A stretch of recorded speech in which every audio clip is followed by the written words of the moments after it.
Thank you guys for coming back to Cobra TV.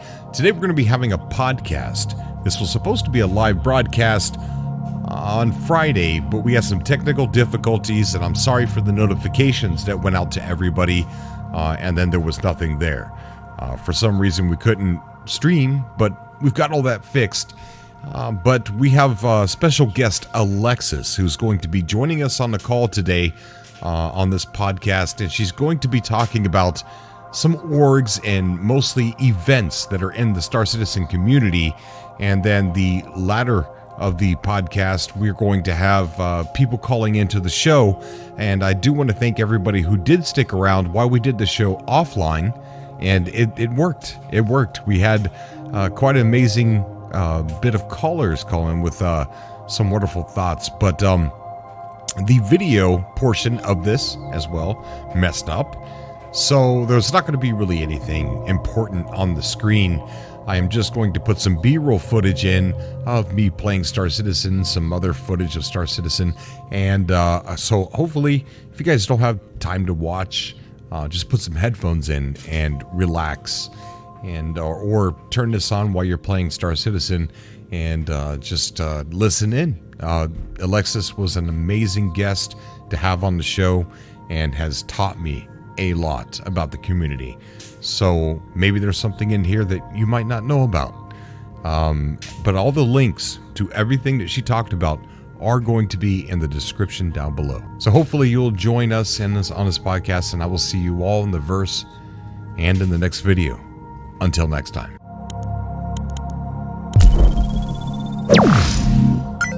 And we have been partners in the Daymar Rally for a while now. So we had our first race last year.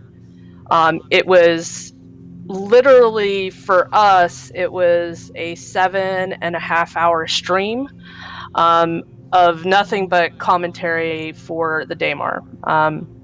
And it was brilliant. Of course, we learned a lot because we've never done such an event before like this. Mm-hmm. And we learned tons and tons and tons and tons of stuff, and how to maneuver around game mechanics and things like that, to be able to accomplish this, what they call 300 kilometers, 3 outposts and endurance race. And we had, I don't know, it was over 50 types of participants and teams and race teams.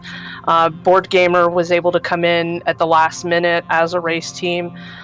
There's so many people out there that has jumped on board, and from Daymar Rally, it has spawned many other race teams out there. And it's not all about race teams. There's many other different communities out there that are part or have been inspired by Daymar Rally.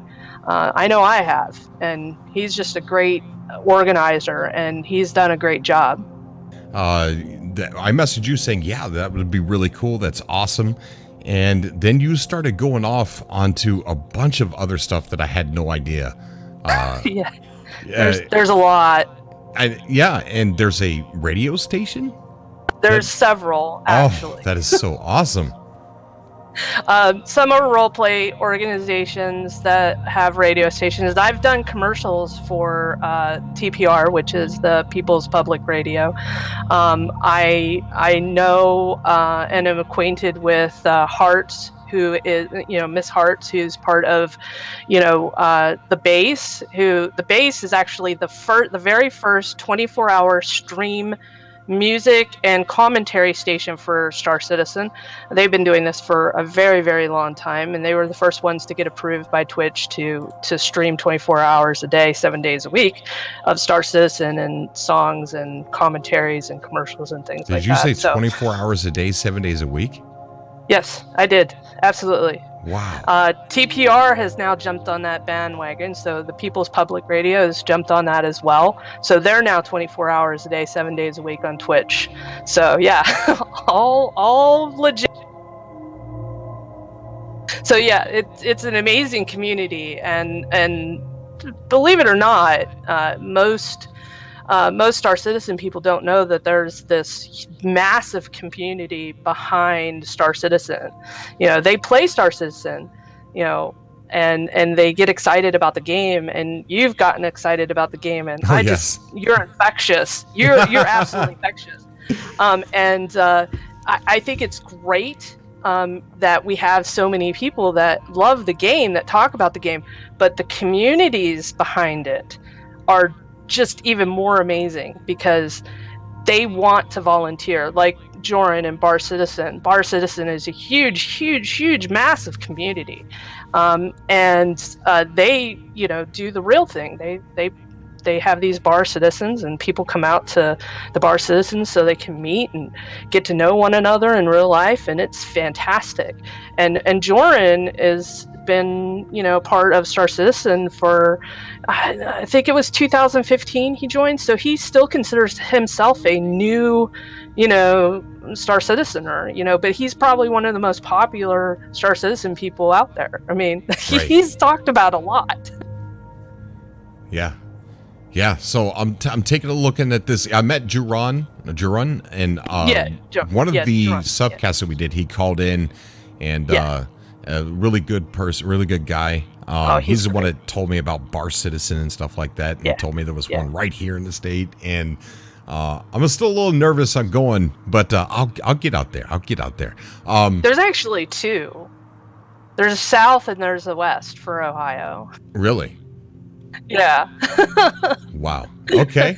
All right. So, I mean, and I'm playing the game, right? And I was on vacation. I think I told the story, and I just clicked the launcher, let it update, and I was blown away. Like, I used to be, there was a time I was really super excited about Star Citizen, and it never really faded. But I just got caught up in other things.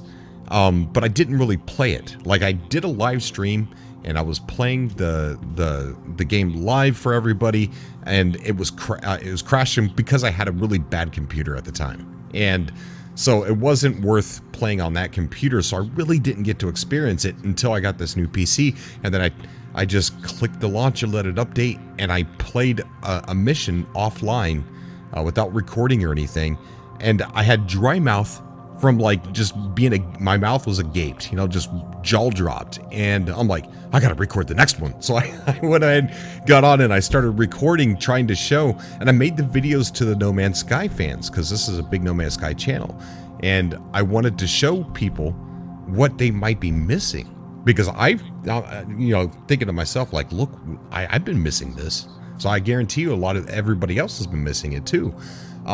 So the series started off like that, and now I'm just in love. I'm absolutely in love with Star Citizen, and I kick myself in the butt for not paying attention more, because I backed it in 2015 too, and I just didn't. I backed it for the idea, I want to see this game be made someday, and it just recently I found out, wow, there's so much here. There is, and I'm actually if considered a new Star Citizen person as well, because I backed it in for my birthday on 2015. And so there's a lot of people that are 2015ers, but I got involved with the community. So if somebody asked me, how did you handle hover mode, I was like, well, I crashed 97% of the time. But my forte is networks. I'm in almost 80 different organizational channels for Star Citizen alone. And I try very hard to know when events are going on. And there's a lot of events. There's competitive Star Marine events going on. There's 890 jump events going on. There are bar crawls going on. The Daymar Rally. There's just so much going on that it's almost mind-boggling. It's almost literally another game inside of a game, right? Because there's so much going on. So we got here on this list that you sent me. We've got, of course, a Daymar Rally, and I'm a buffoon, so I don't think I was recording in the very beginning. So go ahead and say what you're normally known as again. Okay. Yeah, I'm Alexis. That is my persona for Star Citizen, and my handle is Osipia. And my Twitch streamer name is Osipia. So I'm actually a Twitch streamer as well. Okay. So that's what most people go by with me is or Osipita or 22. I've heard almost 23 other different ways of saying my name. Okay. All right. That's awesome. So you're behind the Itoh Reilly, the Echelon News. Yes, Echelon News. So tell me about the Echelon News here, because I want to go through all of these. I'm super interested in all the ones you got listed here. Echelon News is it's like a role-playing news organization about what's going on in Star Citizen, correct? It is. It is in-game only. One of the things that this is my own conception, and myself and a couple other people from a gamers community called Legend Gaming, we came up with this idea to try to come up with a way to role-play in Star Citizen that wasn't, just going to a bar. I hate that. One of the things that I don't like as a role player is people just going to a bar and talking. So we came up with this idea for a news organization. And one of the things that we wanted to make sure that we set ourselves apart from casters or content creators was that it wasn't talking about the game mechanics at all. It's literally in-game news, on-site, first there, interviews, VIP interviews, things like that. And that's how we fell into place with becoming e-casters, which was extremely interesting because I am not a sports fan. I hate sport. Me too. I hope that doesn't cause me anybody in the audience, but I hate sports. But I do. I'm not a fan. I'm definitely not a fan of NASCAR racing. But I literally, when I was approached for trying to do broadcasting for Daymar, I let them know that, up front, you have to understand we're not going to talk about game mechanics on our streams. We're not going to talk about, that 3.7 was a fluey or whatever the case is. We're just not going to talk about it. And so for a lot of people, that's a little weird because they're like, well, how can you do, an 8-hour stream doing nothing but talking of, e-casting a sports event? I was like, it's just like anything. You talk about the cars, you talk about the people driving the cars, you talk about your sponsors. And we had a blast. I mean, it was hard. It was literally the first stream I have ever done that was longer than 2 hours. So that was an accomplishment in its own. Wow. So we've become this e-caster type of persona, which was never really in the cards. It's not really where I wanted to focus, but that's kind of where we slid into, and we're pretty good at it. And I'm not trying to toot my own horn or anything like that, but I've gotten enough feedback to know that we were very successful in doing what we did. So I think we're going to move that forward. And one of the things, that isn't talked about a lot is we're excited as a news or an esports type of organization for Star Citizen. We're excited about SATA Ball, and nobody ever talks about SATA Ball. And eventually SATA Ball will come, and it is. Hold on. What's SATA Ball? SATA Ball is. Have you ever seen the movie Ender's Game? Yeah. Okay, so it's basically a concept like that, but with a ball and soccer. It's like very interesting. So this is a feature that's going to be in the game? Yes, eventually. Oh, wow. Okay. It's actually going to be in the game. I like that kind of sport. It is a very interesting concept, and it was talked about. As a role player, we love lore, right? So we talk about that lore, and that is the one thing that we were all excited about as far as newscasters go, is to get a hold of a SATA Ball. It's very interesting. I loved it in Ender's Game, and if they go with the design that they were talking about a couple years ago, they made an article about SATA Ball. So if you've never read about it, you should, because it's very interesting. Okay, yeah, I'm definitely going to do that. Okay, but yeah. Okay, so no. Go ahead. So that's Echelon News and Daymar. What is Minotaur Racing? Now, I don't normally talk about individual race teams, but what has happened through Daymar is, and our team, is the one thing that Echelon was missing from the e-casting sport for Daymar is literally their own sponsored team. Because Echelon will never have the capacity to be able to race in things like this. So we basically are sponsoring Minotaur Racing, who is a race team who does Daymar. So we're actually kind of like NASCAR, if you will, with logos of Tide, if you will. Wow. So Okay. we're actually sponsoring Daymar to race, Minotaur Racing to race in Daymar, and then whatever other races that they want to do. And there's more race teams out there that just don't do Daymar. There's Bad Token Racing. There's Star Racing. There's tons and tons of different race groups out there. So we have our own race team. So I wanted to make sure I got their name out there. Okay, cool. And this is the next on the list. We have Night Crew, which just says Night Crew. It's always nighttime in space. Twitch vodcast Thursday nights. Star Marines events on Saturday. Explain that one. Yeah. So I was approached. I don't know. It's been like 6 months ago. They're always looking for really good, streamers, and I don't consider myself a great streamer. I guess people have a difference of opinion, but I guess it's just mine. But I was approached by them. They're a vodcast that talks about, Star Citizen and the next, what's happening, what are the bugs, what's on the roadmap, what to be excited about, the hype of, the new patch.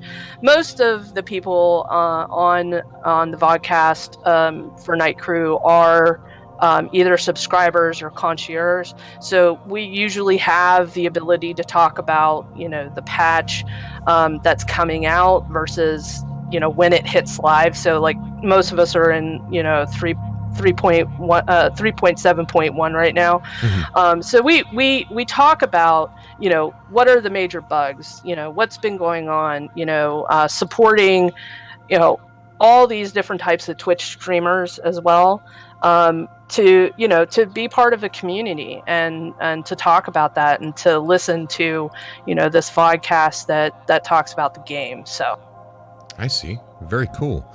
Then we've got Rising Star, Mutual Aid Network, a banded group of orgs that try to help if they are in need in the verse. That sounds interesting. Yeah, this is an organization that was started by Zenstar, who is also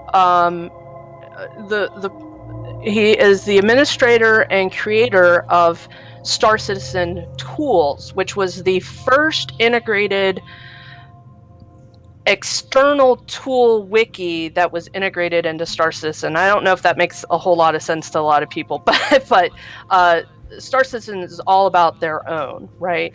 But it was so well done for information about Star Citizen that wiki was actually added in as Star Citizen Tools via RSI's site, and myself and Ed came together and says, you know what, we need to think about smaller organizations because there's a ton of Zerg orgs out there.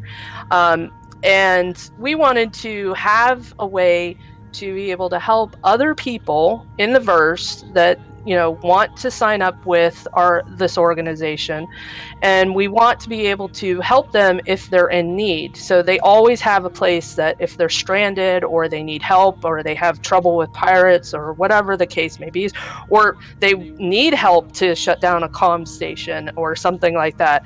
Of course, I'm a little bit of the gray hat going on, so I would probably help with that, but I'm not really much into the whole crime scene, right? But without a price. And some organizations, and I'm not saying all, but some of these types of organizations have a price.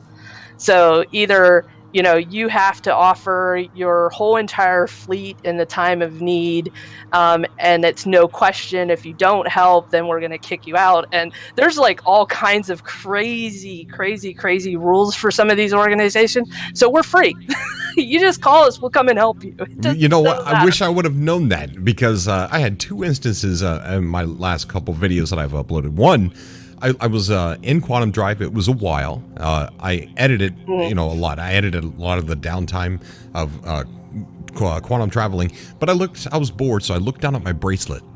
And I'm like, and all of a sudden, as I'm using F to look at my not my bracelet, my Mobi-Glass bracelet, right? And I noticed that the mouse turned into a little hand symbol. So I'm like, okay, are these buttons I can push on the Mobi-Glass? And as soon as I did that, I ejected while I was in quantum travel. And I know. I saw the video. Okay. So I'm like, oh my gosh. And then the second instance, which this could have been helpful, is I did a mission. I went to Grim Hex, and there were these 2 pirates. And I tell you what, it was creepy. He was a smooth talker. He was. I watched that video too. You did see that? Did you see how he was getting the information out of that one guy? Oh yeah. Oh yeah. My goodness. And I know his organization too, so I know who he is. Okay, all right. So I they're sitting there like, "What's in the box, man? Huh?" And I'm like, "I don't know what's in here." And so I'm trying to run away from these guys, and they were following me because I went through doors, I went up, I went, and then they happened to they were following me around. So that was a creepy moment. But I tell you what, after that gameplay, I looked at my wife and I said, "I've never had a gaming experience like the one I just had." And the entire time of first playing on Atari 2600, nothing has left me feeling as good as that play session did. Yeah. That's, of all the videos I've uploaded, that's my favorite one so far. Yeah. There is a group that I don't have on this list called Skylark, and one of the most amazing things that I've ever seen Skylark do, they're a science group. Mm-hmm. And they run experiments. And one of the funniest things that I've ever seen them do was take 6 starfarers at top speed, boost when it was available, because boost, the actual boost does not apply anymore to the game, and then literally see what happens when you intersect them all at top speed. And they actually literally went out of their way to document all the findings of what actually happened when you crashed all 6 of them together. Okay, wow. It's an amazing experience. I think I've seen that video. Was that Rexzilla? No, Rex has done that, yeah, but I think Skylark was some of the first ones out there. I see. They just aren't really big on the YouTube.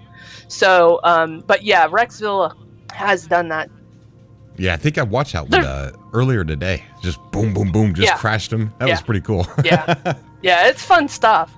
But the experiences that you have in the game are just none other. I mean, there's nothing. You're right. There's nothing to compare. I agree. 100% agree. There's nothing that I've played that made me feel that way. We have another one on here called Veterans of Old Earth Wars. And it says that it's vets across the world, not just the U.S. forces. What is this one? So, Veterans of the Old Earth Wars is an organization, and let's be clear, this is just a small portion of communities. There are so many more out there. Right. But Veterans of the Old Earth Wars is actually veterans. So I'm a vet, so this one's kind of, dear to me. And I'm one of the moderators for that, but Gung Ho is the owner of that. And, he came up with this idea with another group of veterans, Winter and a couple others. And so basically it's just a place, it's a Discord channel, and an organization that vets of all military service, not just the United States, can come together and either talk about Star Citizen or talk about their experience. If they need help, we'll try to reach out to them and try to help them as well. So that's cool. Very, very cool. Yeah. And then what is this? Is it pronounced Revere? Yeah, Revere. Now I put his name in. I should have put in his actual organization. Galactic Logistics. Now, this is, if you've not been to Galog, and hopefully you've pulled that up. It is literally information that a group of people from Galactic Logistics who have developed the tools to be able to track anything in trade. What's the best route? What's the best way to do things? What's the best way to make $1 million in a half an hour? Wow. And all of this stuff has been done by hand, by them. Revere is the leader of that, and their website is incredible. And what they've done with the information is beyond incredible. So if you're interested in trading, this is where you would need to go to understand that this isn't going to sell here, and it might sell here better, et cetera, et cetera, et cetera. Okay, yeah, I'm looking at the website now. Wow, this is just a lot of information here. Yes, yeah, and they are great guys. They were actually part of some of the MVPs for Star Citizen as well. So yeah, they've been recognized for their work on the database by Star. That's cool. That's really cool. Okay, yeah. So that's something that can come in handy, most definitely. And then we've talked about Bar Citizen, which is definitely a place where people can go and meet up in person. And then the Yacht Club, which I'm somewhat familiar with. Podcast is for hanging out and talking about luxury ships, and very involved with the community. I don't know too much about it, but I am aware of the Yacht Club. But tell me a bit more. Yeah, the Yacht Club is also kind of like a podcast, and they're on Wednesdays. Not kind of like. They are a podcast or a vlogcast or whatever terminology you want to use. Right. Much like the Night Crew. Their group is pretty much intersected by, and I know that I say his name wrong, but it's been a habit. I call him Jordan, and not the way he's supposed to say his name, but but anyway, he actually is one of the 4 people that are part of the Yacht Club. Ed also, again, you're going to hear, Citizen, Ed or Zen Star, as some people call them. You're going to hear those names quite a bit popping up in the community, because they're all about, getting communities out there and noticed and things like that. But they're also part of the Jump Club. So very specifically, and I know I've listened to a lot of your videos. I try to keep updated with your videos. So I know that one of the things that was talked about was how much money people spend in the game. I can count on, I can literally feel both hands, all 10 digits of people that I know that have spent over $10,000 in the game. Wow. And not all of them in Jump Club. Now, Jump Club is a very specific club. If you have an 890 jump, you can be in the club. It's that specific. Really? Also, wow, that's really cool. That's like real life. You gotta, you gotta have a Lambo to come eat here. Yeah. So, I've also been teased about how many people I know that can fill the 10K spot easily enough, and there's like, people basically say that I rub elbows with the rich and famous in Star Citizen. That's so cool. I don't.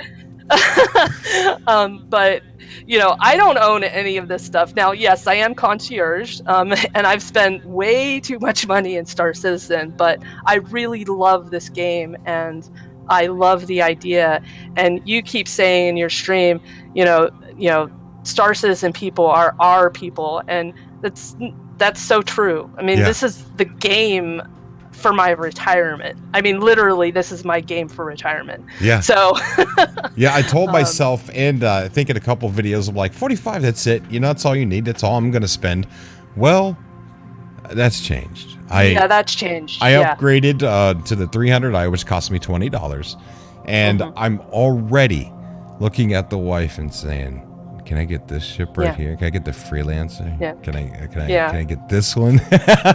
I need a buggy too. It's like you know, like, and it's not just it's like when you do it, you know, you're funding the project. You know, you're funding this game, and this is one of the things I've never felt more positive in continuing to help support a game or a project. I feel the want and the urge to help. Yeah, when I came into Star Citizen, it was my birthday, so I was like, you know what, I'm gonna splurge. I'm not gonna come in with a starter package. I'm gonna come in with a package that I wanted to do. So my first ship was a Ghost, and I love that ship, near and dear to my heart. I don't have it anymore. Well, technically I have it right now as a placeholder, but I have melted that package and got a new package. But you know, it was $140. And I told myself that my max that I would ever spend in Star Citizen was $300. That was my stopping point. And that is so far beyond that 300. I'm also a tier 2. I've been a subscriber, a tier 2 subscriber since the conception of the subscribers. So for 3 years now, I've been paying Star Citizen $20 a month, basically. Wow. And does that go towards the concierge? Like Yes. each month, does that it add? Does. Okay, it does. That's good. That's good. Yeah. I'm well over the 1,000 mark, so I'm actually nearing the 2,500. I mean, like within, you know, hands distance of that 2,500. Wow, that is awesome. But yeah, because I just, you know, and I thought back a long time ago. I'm very analytical. I love spreadsheets and things like that, as you can tell from my list. And I went back and I looked at how many accounts I had for World of Warcraft, how many accounts that I had for Ultima Online, how many accounts that I had for Star Wars Galaxies, and literally added everything up from 1996. Literally added everything that I've spent in gaming, whether it be consoles or whether it be, you know, PC, MMO, all of it. Right. And alone, you know, World of Warcraft cost me, you know, a good bit of chunk of change. Right. Because I had 5 accounts. Sheesh. So logically, I sat back and said, okay, if I'm going to do this and the Star Citizen is going to be my retirement, then I haven't even come close to what I spent in World of Warcraft. So I'm okay with spending that money, right? Yeah. No, that was my makes logic sense, yeah. behind. It's good logic. It's definitely good logic. Because once you play Star Citizen, I'm having a hard time. I'm having a very hard time playing anything else right now. It's tough once you get your meat into it, and you know you've come in at the perfect time. Now I've watched your older videos from back in 2017. I think it was, right? It was 2017. Yeah. And there's a huge difference. Like, I've watched all your recent videos as well, and just like I said, you're infectious for one. You know, Thank you. And you are, and. You know, just the fact that you love this game so fast and that you can't put it down, it seems, is also very infectious. It's exciting for me just to listen to you. So I'm sure everybody else feels the same way, especially, you know, you've become a little bit of a talk show as far as Star Citizen hubbub goes, because Really?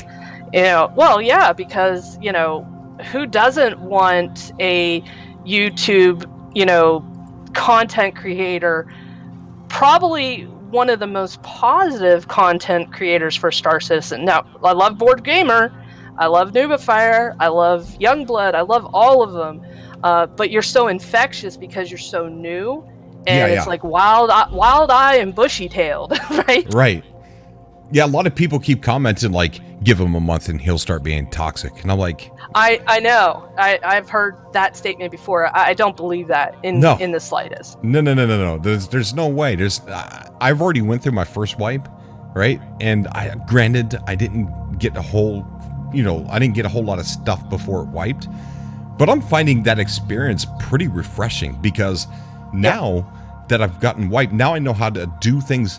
not a lot better, but a little bit better, right? And I kind of know my way a little bit around.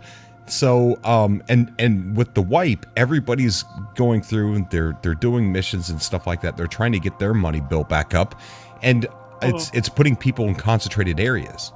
And I was able to meet quite a few people now that everybody's starting at Port Olisar again.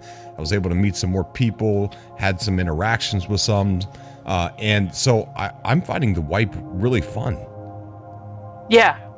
It does get a little jarring, I will be honest, after, following Star Citizen since 2013, the game really didn't really come into its own until I would say early 2015. So, those people that have been backing it since 2013, they're having a hard time coming back into Star Citizen, and I see that, but there's still a lot of the older community out there, the 2013ers, but very big mix of the 2015ers are having trouble, because it is all about getting the money. It is all about, getting the really cool stuff and, doing this and doing that. But it does get a little repetitive, and I'm not going to lie about that. It does get a little repetitive for those who literally are in the game, 3 hours. We've got streamers out there that are streaming 8 hours a day Star Citizen. So, yeah. They, you would think they would get bored with it, but there's just that, there's people out there, normal gamers that are going to get bored, period. It's going to happen. But if you have interesting communities and you have, your streamer communities, and you have your Daymar rallies, and you have your racing teams and competitive racing teams, and your competitive Star Citizen Marine, Marine tournaments, Star Marine tournaments and things like that. You have your radios, you have your talk shows, you have, there's so much to do out there, and it's not even in the game, right? Or it is in the game, but it's just a whole nother world. Right. Yeah. No, I get it. Yeah, that's super fun. I like it when games can grow like this culture to them, to where there's enough sandbox tools that we can create our own kind of events and content and stuff like that. I love games like that. And it's out there. It's out there, So, I know that you were struggling with, a couple things here and there, but I've seen you grow just within the 2 weeks that you've been playing, Star Citizen. I've seen you grow from that, and I think it's been brilliant. But there is a whole nother world out there, the organizations, the communities. Right. Yeah, I can't wait to get involved. I wanted to learn my way around a little bit. Like a lot of people are saying, hey, add me, I'll let you, fly my ship around and do this. And a lot of people, orgs are like, hey, join this org, join my org. And a lot of people are like, hey, come play with us. And I do want to do all that stuff. I really do. Yeah. But I feel like these moments are pretty intimate for me. I feel like I don't want to be shown around just yet. I want to find these things on my own, and I want to learn how to navigate through the verse on my own. And then once I get my feet wet, 100%, I'm going to be getting involved with everybody. But it just feels too intimate right now. Like, I don't know. I can't explain it. I really can't. Like, it feels like a, I don't know. I don't want to say private things. I'm uploading it, but It's like No, I understand you completely because I feel the same way. I do some things offline because I'm like, I've been a gamer, since I can remember, and I love RPG type of stories and involved stories, and I make my own fun in the game, and sometimes I just want to be left alone and figure something out, like the hover mode. I did the hover mode on the stream, but on the side I still practice the hover mode, and I just could never get it. And I've done combat landings, and I'm a fairly decent pilot, and fighter pilot at that.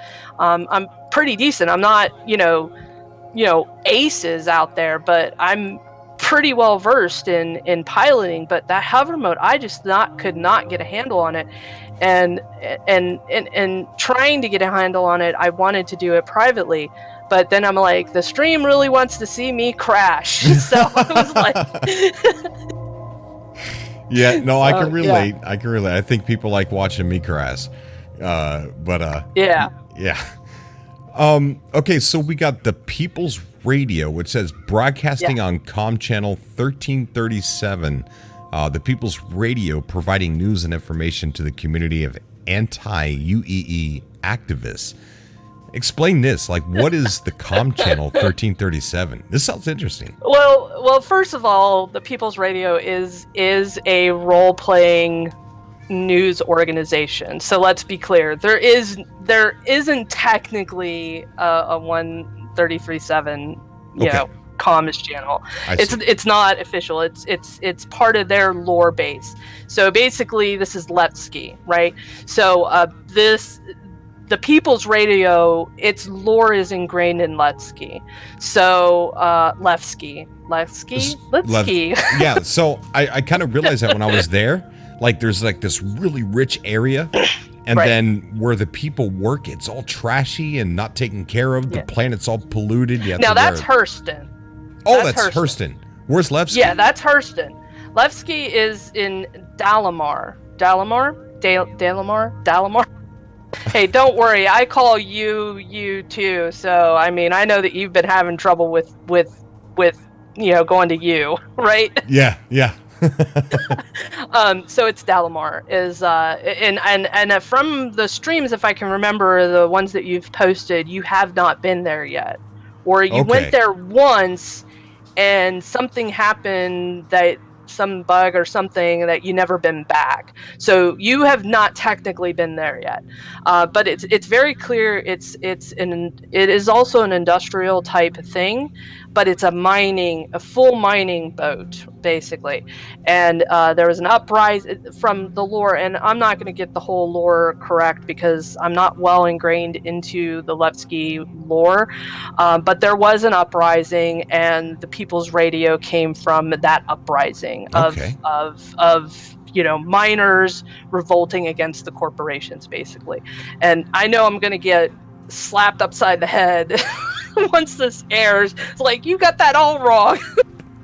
Oh, I get stuff wrong all the time. Just blame it on me. Blame it on me. But I want to keep it as simple as possible. It was an uprising, and the People's Radio is ingrained into that persona of that lore. That sounds so cool. I'm definitely going to check this out. So you can learn a lot about the lore because they stick with it, right? They do. Now it's very lore based around Levski, which is fine. And for most people who don't know, that Levski isn't actually in the Stanton system. So let's be clear. Wait. So Levski's not in the Stanton system? Well, not officially, no. So what Stanton is about, and so I want you to kind of understand what Stanton is about. It's a test ground, right? Okay. So there are certain areas that are actually not supposed to be in Stanton, and Levski is one of them. They're actually on another system called the Nox system, which is in a completely different system, billions of light years away. Okay. I think that makes sense. So they kind of put it in the game and temporarily put it in Stanton. Yeah. Okay. Basically. So like it was moved recently. It was its own entity, and then it was moved to Dalamar. So it actually moved locations in what was it, 3.6? I think it was 3.6. I could be wrong, but I think it was 3.6. It was actually moved, but it's not technically Stanton.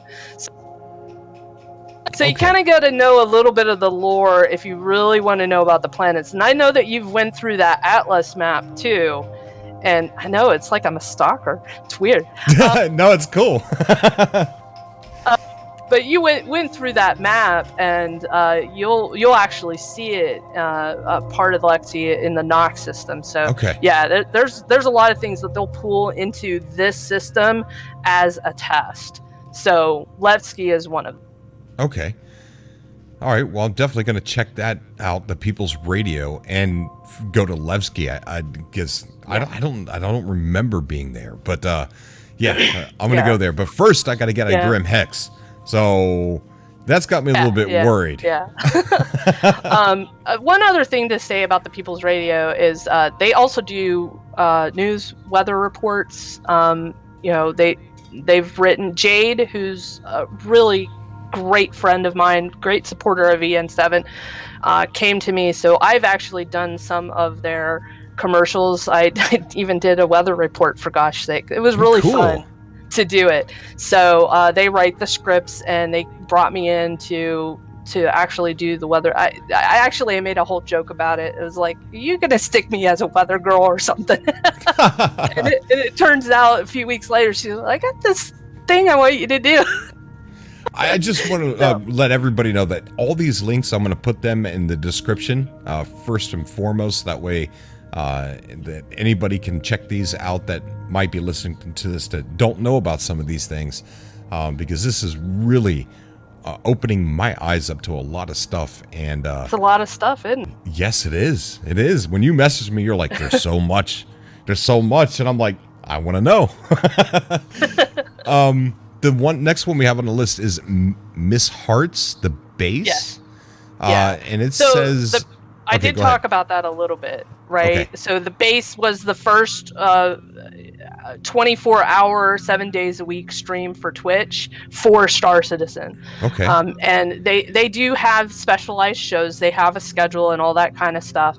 But Hearts is... Well, she's Hearts.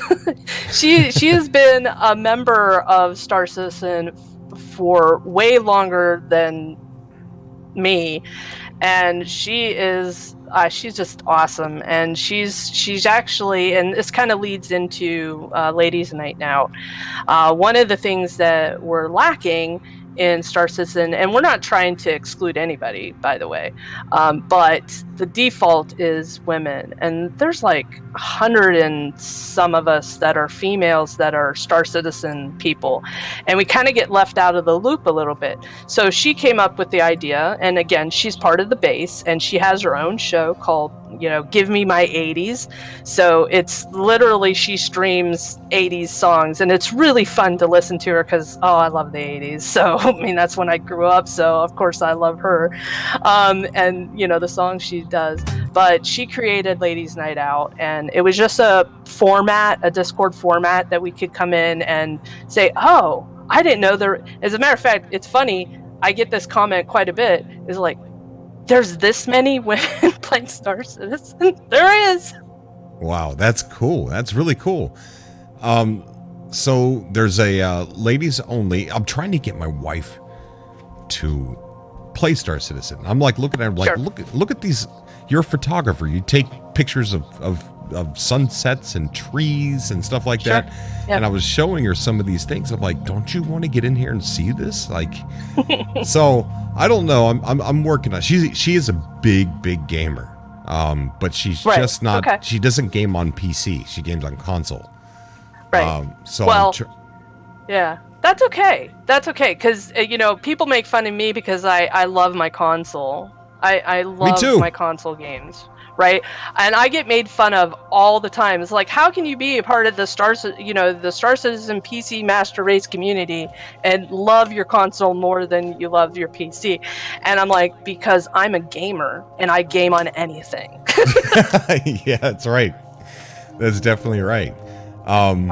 So yeah, I'm gonna still work with her. See if I can you make. Yeah, send her over to me. I'll talk to her. Do I have to like? How do I do that if I want her to start? Is there a way to start another profile? What do you mean? Like for if I Star want, Citizen? yeah. So like if she can start her own save. Yeah, sure. Yeah, How do you do that? You would just make another account. So you would get her started in a starter package, just like you would normally, and she would have her own identity. Yeah, yeah. There's quite a few of us that actually have double accounts. Like I have a double account. Okay. And I have that because of me being a role player. So I actually have a lore-driven account that's based off of Ian Seven's lore. So I actually have a double account just for that, which is really funny. All right, well maybe I'll do that for her first. Yeah, just get her a new account. Yes, I know, spending more money in Star Citizen, Tista. And then we got Itoh Reilly, and it says he's a citizen composer. Itoh? Yeah, Itoh.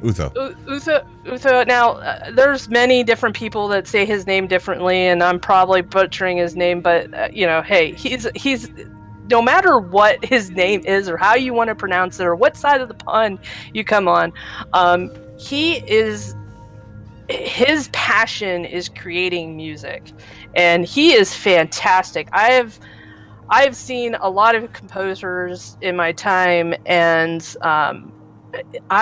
the stuff that he creates for Star Citizen alone, a lot of videos that are created by the community ask him to come in and compose music for that video. So like Itoh Reilly, he has composed all the music that is done for Itoh Reilly for all the videos that have been composed.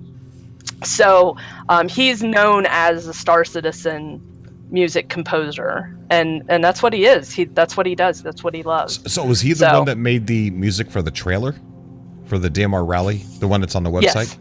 Mm-hmm. Oh, wow. Yes, he did. Yeah. Okay. So any video that comes from Itoh Reilly you're going to hear him. That is his music that he's made, and he's scripted, he's written, and he's produced through whatever program he produces. Okay. So yeah, he's pretty amazing. It definitely sounds amazing. And the nice thing is if you want to use, and you just have to ask him. He doesn't have a problem with it, but like when I do Star Citizen streams or events that I need music that won't be copyrighted, I just ask him, and he's like, yeah, sure, go ahead and use it. It's for Star Citizen, cool. So he has hours and hours and hours of composed music that he allows other Star Citizen people to use. So, wow. Okay. And this next one I'm really interested in because it says Star Racing, arena competitive track racing. Now, I watched a video on I don't know why I came across it, but it was someone racing an arena commander, and the things that they were doing, like they were amazing. Oh my gosh! Like they were already going through, like they were going through the hoops, and they were turning sideways because they needed to boost as soon as they got through the hoop. It was just amazing. And I'm sitting here thinking to myself, I can't even land right. How the heck are they doing this? And so I'm really interested in this part. So this is obviously another org for racing. It is a group of racers, much like Itoh Reilly. It's more individual racing than team racing, but it is done on the Arena Commander tracks. Yeah. For now, I mean, eventually there's going to be rail tracking, racing moving forward too, because Arena will integrate those tracks into Star Citizen eventually and not have it in Arena Commander. But Rummage is one of the top 3 competitors on the leaderboards.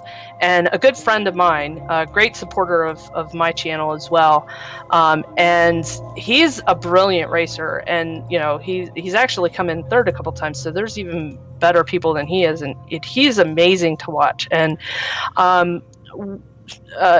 Echelon News was invited to actually cast one of the races a few months ago.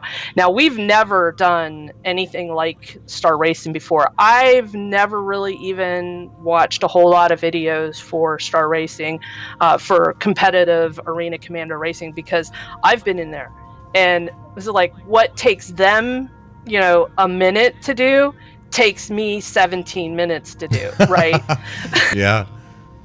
They are absolutely fantastic. They use drift. They use all the tools that they can possibly use to be able to. They even have special gauging tools, drift left, drift right. They have on their streams that actually will show what they need to do to drift correctly, and just so many amazing things that they can do with what I do in 17 minutes to finish a race. Wow. But that was an interesting experience. Star Racing, one of its leaders is also one of the e-casters that we have invited from Ultima Energy. Is Sigelian. Now, Sigelian is also a streamer, and Sigelian is a fantastic. He basically, anything that has anything to do with racing, he's got his hands in. So he created Star Racing with another couple other people that wanted to do this for competitive racing. So it is rails, it is the Arena Commander, and the people that participated in the most are the people that are going to be on the going to be on the Arena Commanding racing in the top 10. So we had a blast doing it. It was tough. It was definitely different than Daymar Rally, but I had to actually watch many streamers and many different videos on the arena competitive racing, because you have to do your research if you're going to try to e-cast it, right? Yeah. And I was amazed, and I'm still amazed, and they are great at doing their job and keeping up with the trees and keeping up with the competition and who wins what and who wins this. And Daymar Rally, Bad Token Racing, Star Racing, all these race clubs, Coffee Club even has the race club as well. But what's more amazing with all of these events going out there is the support that Noobifier and Board Gamer prizes, Nerd Show and Tell, they give parts of their money that they've gotten from their communities and their streaming, and have given it to sponsor big ships or jerseys or jackets or things like that for all these events going on too, especially for the racing scene. So not only do we have the actual event, but we have sponsors like all over the place. That's really cool. So a lot of these prizes I noticed on the Daymar Rally site, that a lot of those are like ships and things like that. So yeah, the ships. Well, the big thing is the jerseys. We are actually approved. It's I can't talk a whole lot about the legality of it, but let's just say that the jerseys have been approved by Star Citizen themselves to be able to sell that merchandise with Star Citizen logos. Wow. Yeah, so those jerseys are for the competitors this coming event. For the ones that win. Not for everybody, cool. Just for the ones that win. Okay, all right. So the next one that we have on here is Hunter Deejay. And what is Hunter Deejay? Red Huntress, and I want to. That was just my notes. She is a fully licensed DJ now, so she's really excited about this. She is part of an organization that is a role play news organization. More radio than actual live in-game news. So she's also part of this radio freedom type of news organization. And the reason why I have her in here is because, first of all, she's been a close friend of mine for a while. Second of all, she is actually a moderator for Game Glass. Now, if you have not heard about Game Glass, somebody mentioned it, but I didn't look into it yet. You need to look into it because it is absolutely amazing for Star Citizen. You just have to have one thing, and you have to have a tablet that actually works with internet. So. But she's a moderator for that as well, and she's a big supporter of Game Glass. I am too. There's a lot of communities out there that are big supporters of Game Glass. And yeah, I know this is a plug for Game Glass, so I have to plug my other favorite third party is Voice Attack. I've heard about that too. Anywhere. I don't go anywhere without Voice Attack. Okay, all right. These are two topics that I've been meaning to research, that I've been really excited about, because people are like, you got to check out Game Glass, you got to check out Voice Attack. Let's first, let's stop right there and let's talk about Game Glass. Now, what is it? Okay. What is it exactly? I'm not an expert on Game Glass because, just so you know, I'm not an expert on any of these organizations other than the fact that I know about them, I've read about them, I network with them, and things like that. But Game Glass is literally a third program that will allow you to basically turn it on your computer, and the interface is locked into your tablet. So all those really cool things that you have to play with on your HUD to do the comms, to attack next target, to get into the social media, to do the dancing, all of that is actually on a tablet, and you can actually do everything that you would normally do right now. normally do on the HUD, you actually can do on your tablet. So I have a gooseneck that I have for my system, and there's a lot of people that have elaborate systems out there that have spent millions of dollars just building these cool chairs and it's immediately what's going through my mind. Like, I could make a cockpit right here. And the Game Glass could be part of that. I could make the inside of the ship right here. Yes. Oh my gosh! All right. I'm sold on Game Glass. I will bring up Nerd Show and Tell. He has like 10 monitors. He has 3 tablets hooked up to Game Glass, and they're built on modules, or they call them shards. They want to do other games, but their launching point is Star Citizen. They're going to be doing Elite Dangerous eventually. They're going to do some other games as well, but basically their bread and butter is Star Citizen. So there's going to be a director's mod, which means that you can do better filming in the game, as far as, using the director mode, because there is a director mode in your setup. Really? Where you can there is, and I will send you offline the actual keys to be able to do director's mode, but you can do all kinds of things. You can do your focus, you can turn your camera, you can get closer in, you can do this, you can do that.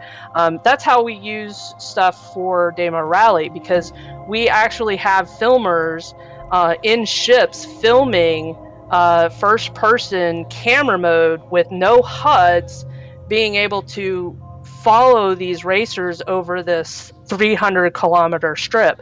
So even myself has learned how to use director mode to be able to follow these racers on Daymar. So it's very important for us. it's very important for Daymar for the director's mode. So Game Glass is perfect for that. But there's going to be a miner's shard, there's going to be a medical shard, and it's all about these shards that are being released over and over. So you'll have to get into looking at what you want to spend and how you want to spend it, because it is going to cost some money. But if it just makes your world a whole better convenience. It's amazing. That's cool. And voice attack, what is that? Voice attack. So voice attack was developed for Elite Dangerous, actually.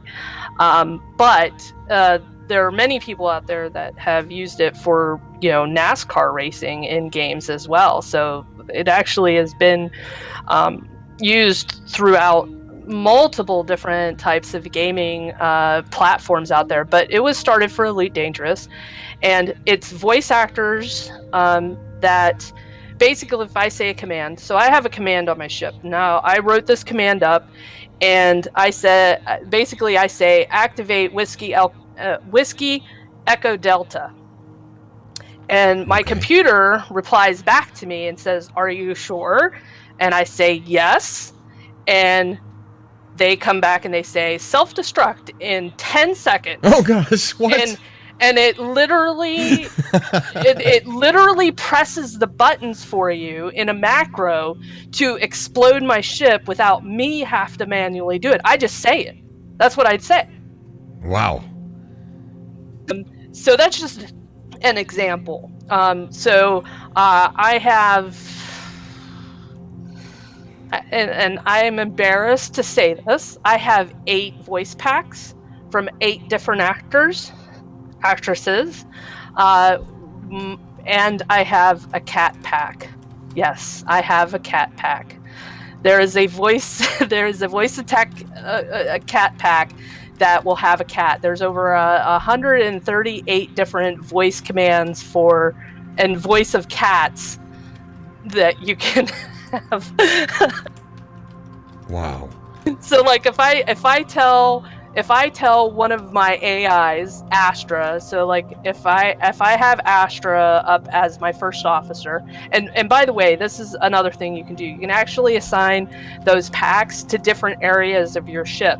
So if I'm using torpedoes, that voice pack that I've assigned to the technical side of operations, she will only answer, not the other person. So then I have somebody with operations, and I have somebody on the bridge crew, and I have a first officer, all like Star Trek, for gosh sake, right? Yeah. So I actually can pinpoint each one of those voice attacks, or each one of those voice packs, with an extension of the ship. So I have 6 running at one time. That's the max that can be run. So even though I have 8 packs, I can only run 6 at one time with Horizon. But if I say feed the cat, Astra will say sure, and you'll hear this bowl clinking, and you'll hear this cat coming over with the bell on the collar, and you'll hear it eating, right? That's cool.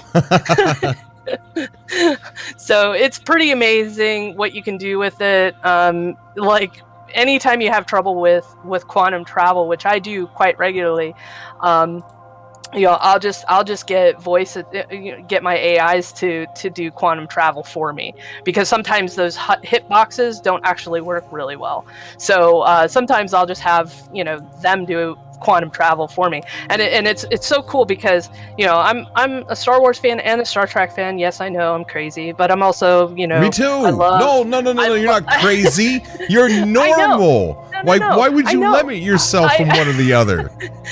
I know, it's all normal, right? Just like the comment that you made on one of your streams, you said, No Man's Sky people don't like Star Citizen, and Star Citizen doesn't like No Man's Sky. I love both. They're both, for me, it's right? Space games. It's space games, right? As a matter of fact, if I can't stream Star Citizen for whatever reason, my backup stream is actually No Man's Sky. So, I love it both. But yeah, I'll sit there and I'll say, one of the comments is, I will actually activate quantum travel, and they'll say, on my mark, and they'll say, "We're ready for quantum travel," and I'll say, "Engage," and the ship goes. Gosh, that's so cool! I'm getting it. So Okay. Yeah. All right. I'm going to look into voice attack. So getting that, you have to actually get the program, which is like $10. It's like $8.95 or something like that. And the voice packs used to be a little bit cheaper than they were, before. But now they're $14.99, because here's the thing. They've gotten, and these are, and to be clear, these are actors that have over 1,000 words of dialogue that can be used. And guess what? The latest person that they added was Michael Doran. Oh, wow. No, Michael Doran. Worf, right? Yes. Yeah. Can you do like the whole Enterprise? Is that even possible? They have data. Oh, data. Gosh. Data. They have William Shatner. Yeah, data.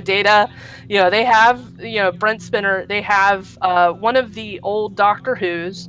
I can't remember which Doctor Who it was. I think it was like the 8th Doctor or something like that. I don't remember his name. But they have William Shatner. They have Counselor Troy. So she is fairly new. So, like, literally, I have all these Star Trek people in their mix-up. I'd have to buy all the packs, wouldn't I, to get to get a lot of the Enterprise? I would. One of the cool things is that Nubifier, and he's also a content creator, he actually has his own voice pack. So he's been a sponsor of them for a very long time. So he actually has what is called the Phoenix voice pack, and he's actually a voice pack in itself. So that's cool. That's really awesome. Yeah. All right. You sold me on both of these things, man. Well, I'm glad I could help. Yes, definitely. We got some callers I want to get to, but let's go ahead, and we've got Bad Token Race Club. What is this? I've already talked about this a little bit. So it came from, Daymar was really the big thing that launched, and I'm not going to say they launched the idea, because that would be crazy of me to say that, but a lot of these things, and especially Bad Token Racing, actually came up with the idea of piggybacking and coming up with more consistent races. So like the first thing is Daymar was only supposed to be an annual thing. So big hype annually, right? Mm-hmm. And then Core and I and some others have talked, and we wanted to do it quarterly. So we're starting to move into like doing different races quarterly, and we've talked about Demolition Derby, not actually a race, but going into a crater and who is the last person standing type of thing. We've talked about ice racing. We've talked about all different types of things that we can actually, do. So the Hurston Hurt Locker. But Bad Token Racing was like, we want to do more. So Core was like, yeah, do more. So Bad Token Racing does way more races than Daymar does, because Daymar original concept was annual race once a year. But that's changed a little bit because we had such a great connection with the community that we want to do more, so. That's cool. But, basically they practice every month. Daymar practices every month, right? Yeah. So, if you're not practicing this 300 endurance race, or any of the races, you're not going to do very well. So you got to practice. So we're out there every month practicing. So. Okay. Well, that's awesome. There you go. And then Operation Pitchfork says server killing anti-Vandal counterattack, take back Orion. Okay, so I asked my moderator to come up with a sentence that would explain Operation Pitchfork, and he came up with 5 paragraphs. Okay. I was like, dude, I just need one like sentence. a sentence. Just something. And here's the thing about Operation Pitchfork. It has been around for a long time. And it is literally based on the operation of defending Orion. And I'm going to summarize this. It's not going to be this long, in-depth thing. But the last time I counted, there are over about 2,100 people that have signed up for this event. Wow. It is for the day of the release of the game, the PU. So to be clear, not Squadron 42. Right. It's a solo chapter game.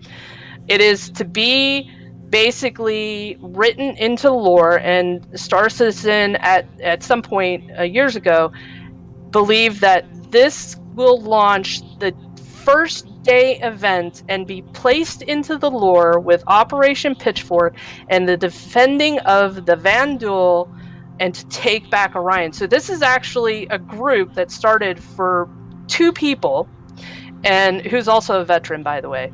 And it became this massive game thing. And it's like, it's only going to be for the day of release. So if you're part of Operation Pitchfork, you're asked call to arms, and there are many different facets, media technology people, battle plan, comms, all of it. If you can imagine a war on a grand scale of over 2,100 people and more, yes, it's a server killing idea. Yes.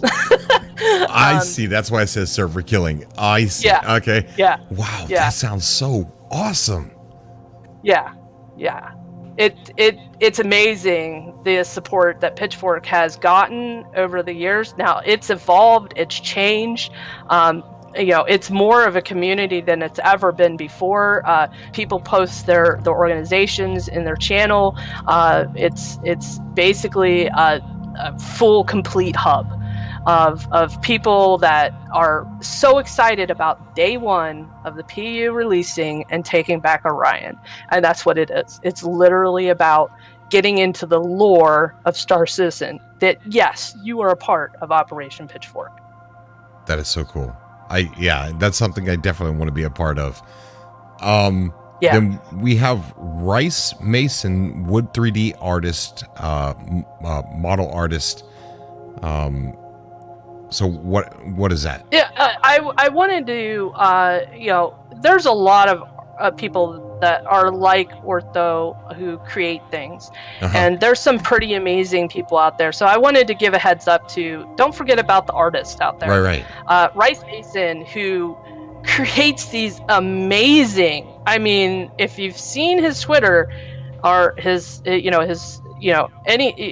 just go type in Rice Mason Star Citizen, and I forgot to add the links to those, but Rice Mason does these beautiful wood starships of all the ships in Star Citizen, and they are absolutely amazing. I've never seen anything like it.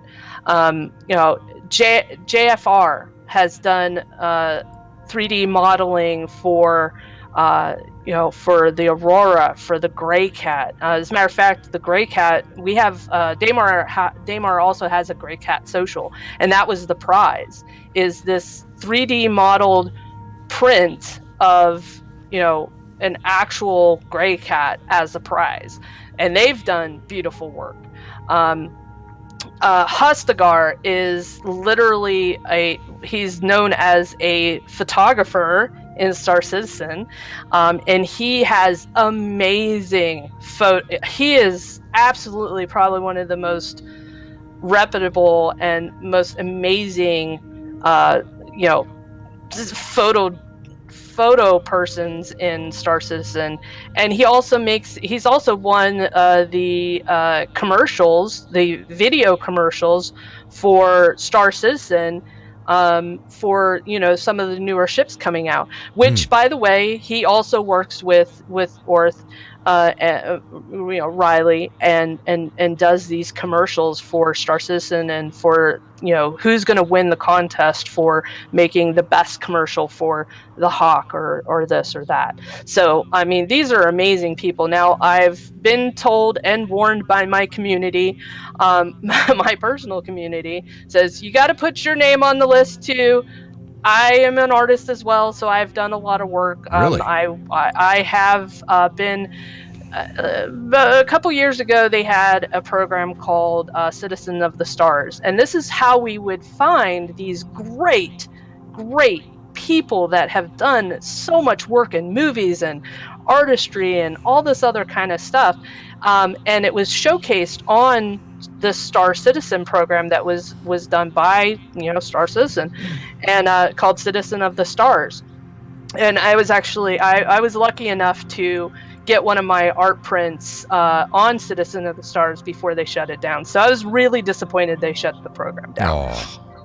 But yeah, so don't forget about your artists out there, because they have done some pretty amazing stuff. That's cool. I'm definitely gonna have to look some of that stuff up.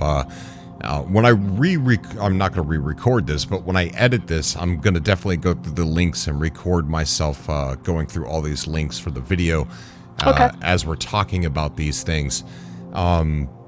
If you don't. If you have anything else to say, we could talk about more, but if you want to jump in with me to the Atlas room and just meet all these awesome people that have been waiting for us. Yeah, I can do that. No I kind of problem. feel lucky that they're still there because of not being able to stream. So right. That is really awesome that they're still waiting there.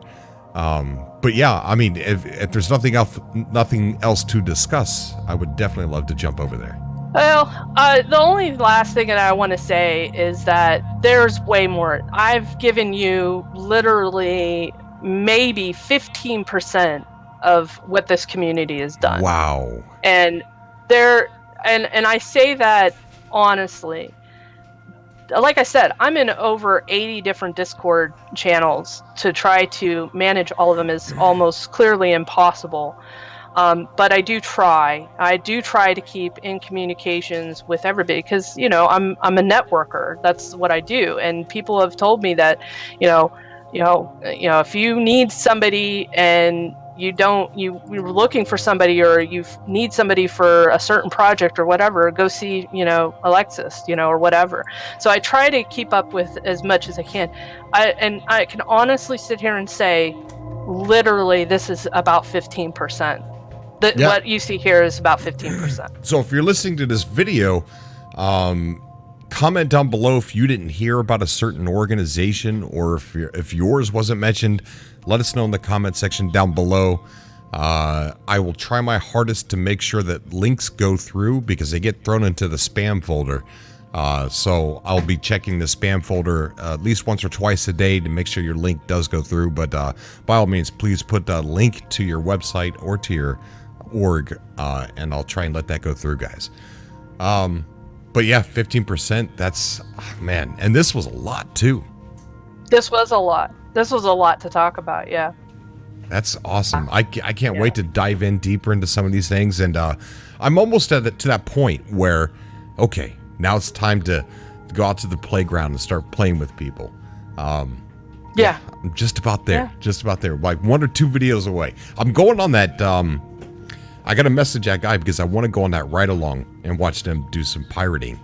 I just told I just told people don't look at me like I'm just going to be like, hey, look, I'm like a journalist and I'm just going to film this. I'm not a part of it. Right.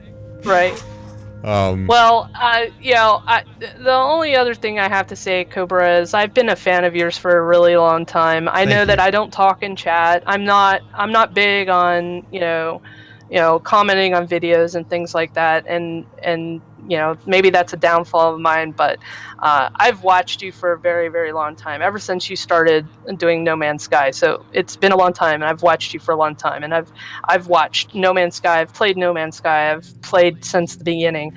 So when I saw you coming over to Star Citizen, I was just like, oh my God, I have got to talk to this guy. And I got over my shyness stage and said, I have to make contact with him. So I'm glad you did. I'm super glad you did. Yeah, I'm here to stay. I mean, people might not like that, but I'm here to stay. just keep doing your No Man's Sky videos too. So. Oh yeah, there's a like the No Man's Sky. I covered that game since 2013, and the end of 2013, and I've not enjoyed the game privately, and so I'm taking a little bit of private journeys in No Man's Sky, and right now I'm enjoying playing Star Citizen. I just can't play it live. Not right now. I can't. I can't play games live. It's weird. It's like it's hard. Yeah, it's hard to do. It's like getting changed. I'll take a picture and show you. It's like it's very hard to adjust to that type of thing. Like I'm a technical and trophy hunter basically. So I've been told that I need to make YouTube videos on, a technical layout of doing, let's say, The Last of Us. I'm very good at grounded mode, and people are like, you really need to do a technical thing. I was like, that game is long past due. I should have done this years ago, But now I'm a streamer for Twitch, so it's like now it's like this whole nother world, and it's just so hard to get used to. And I'll be honest, I'm still not comfortable being a live streamer. I'm really not. I've been doing live podcasts for a long time, you know that, and I've not ever once got over my fear of going live. So it doesn't go away. It just doesn't. And I love that feeling. I like being scared. It's almost like, all right, it's time to go get him. Come on. I tell you, I was terrified. I called like 50 people. Not really. I called like my moderators, and I'm like, oh my God, he just asked me to do this. And I'm like, oh my God. So it sucks. It couldn't be live. I don't know. OBS is so weird right now. That's okay. We roll with the punches here at Star Citizen because it's all about the bugs. Yeah. Well, even CitizenCon, there's always problems there, which I think is kind of cool. Oh, by the way, it's not a fake presentation; it's real. Yeah.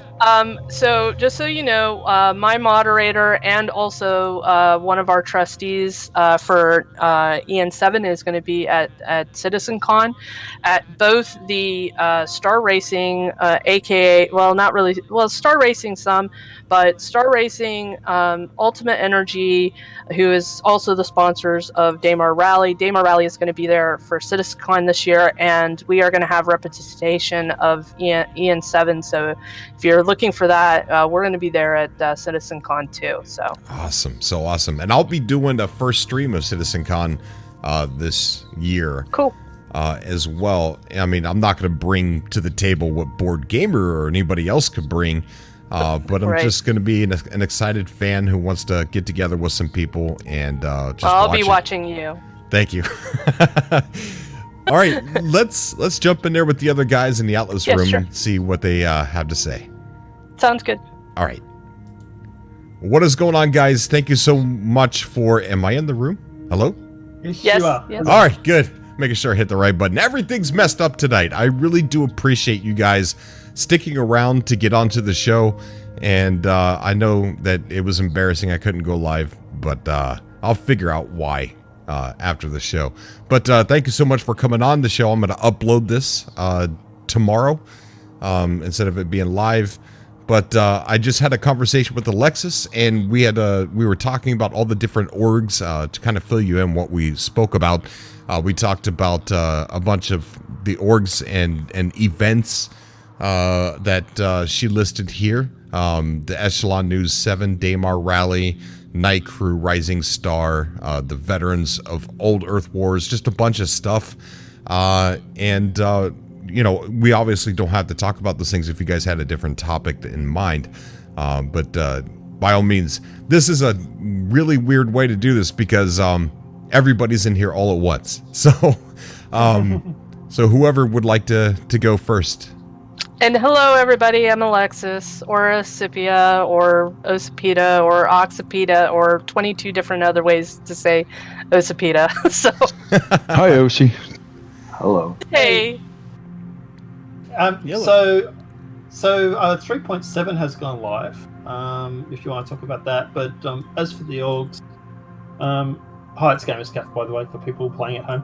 But yeah, as for the orgs, obviously there's thousands of orgs. There's just heaps of them in the game. It's just you could literally make videos just on orgs. Yeah. That's huge. But the reason that I was going to jump on tonight was to talk about 3.7 and 3.71. So if anybody wants to talk about orgs, I can sort of wait for that, or... No, we can go with what you want to talk about, bud. We can bounce around like a tennis ball. Sure, okay. Well, 3.7 has gone live. It went live, I think it was last week-ish. And since then, we also have a 3.7.1 on the PTU at the moment. It's smooth. 3.71 is really, really good. Especially with the new patch that came out today. It is buttery smooth. Things sure are is. working. Yeah, things are working. I found one or two small issues, but to be honest, apart from that, just even them updating the sound effects in 3.71 is just the rumbling, the sort of the explosion, like you're literally punching through the air as you come in and out of jump. It's, anybody who hasn't checked out Hybrid or HV has a video showing off some of the difference of the audios and that from entering and leaving atmosphere and entering and joining quantum, and it sounds really good. It's just they've done a really good job with 3.7, and I haven't had a chance to get in to do any of the new stuff yet, like the mining. I just jumped into 3.7. I'm like, okay, well, let's do a couple missions, get some money. I don't want to buy like a lot of stuff yet with the low amount of money that I've got. So I wanted to do a few missions first before I bought my multi-tool and my backpack and stuff like that. So right now I just I left off at Grimhex, so I got to figure out a safe way to get out of there. And I saw your video. Yeah. And you're running with the pirates. That was scary. It was scary. I felt like raw meat, and they were wolves, like, what's in the box, man? What you got in there? Yeah. It's sort of like, like you're up against a tree and they're circling you going, hey, welcome to Grimhex. Yeah. But no, I like your videos. I like how you're very enthusiastic and you're sort of exploring things. And when you want to do like missions and stuff, man, just hit me up. And half the people in here will, I presume half the people in the scores will jump in and play with you. Right, will do. Yeah, but like I say, it's good. They do need to add more game loops to the game. They do need to put in more things to do. Like obviously more like salvage and stuff like that, which is obviously coming in the future. But like just the caves, dude. The caves are huge. They really are. The caves are almost as big as a map, or if not bigger than a map when it comes to like Call of Duty. Like they're just and they branch off all these different directions. You can get lost down there. I was exploring one cave. So, what's the easy way to find one? So there are one or two caves per location that are marked on the maps. So, for example, if you go to Daymar, there's it's called Cora Mining Closed. I'm mispronouncing that, but they have NA not available or NA or whatever in brackets. The NA normally represents a cave. Okay. But if you go to places that are marked on the map, like that one, take back up because they're literally turning into a PvP zone right now. Because wait, back up. What now? What? Hold on. PvP zone. What? Yeah, like people are literally camping the caves with warships, and they're just blowing everybody up. Why? Because it's PvP. Because it's Star Citizen, and this is what we like to do. We like to blow each other up. Don't they want to like hurt you when you're coming out of the cave? Because then you're going to have stuff. So are they like letting people go in and then getting them when they come out? There's a little bit of FPS action that's going on in the caves. If you can manage to land, that does seem to happen. I did the same thing. I don't know if you can hear me or not, but I can hear you, buddy. Here, I can hear you. Muted. All right. But yeah, like I say, yeah. So if you manage to land and get in the caves, then there's also a bit of FPS action that will go on in the actual caves themselves.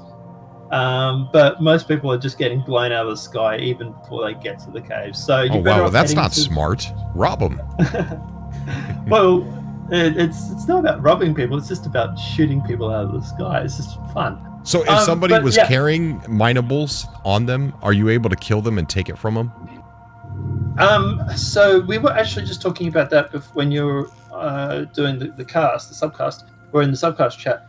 There is reportedly rumors that if you're quick, you can sort of loot people before the body disappears. But the bodies are getting pretty cleaned up pretty fast. So you've got to be quick. And we don't know if this is 100% yet. We haven't fully checked it. Nice. But yeah, someone was saying in chat before that you can supposedly rob the corpses very quickly.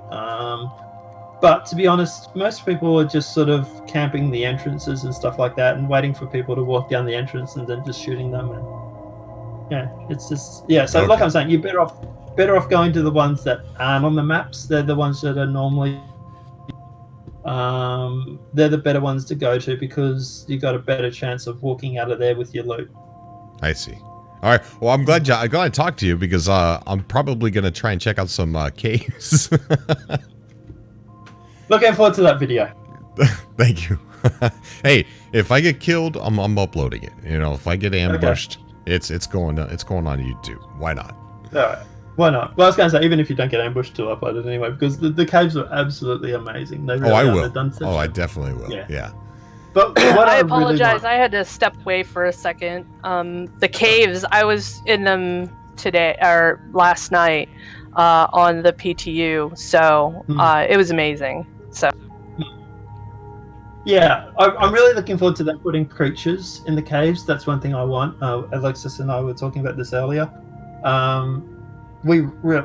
I really want creatures. I want, like golem-like sort of things, like crawling on the walls, and and you're having to shoot as you're running out of the cave. You're backing up, firing, and trying to kill them, and they're chasing you out of the caves. I want that sort of stuff, and they did talk about that today in Star Citizen Live.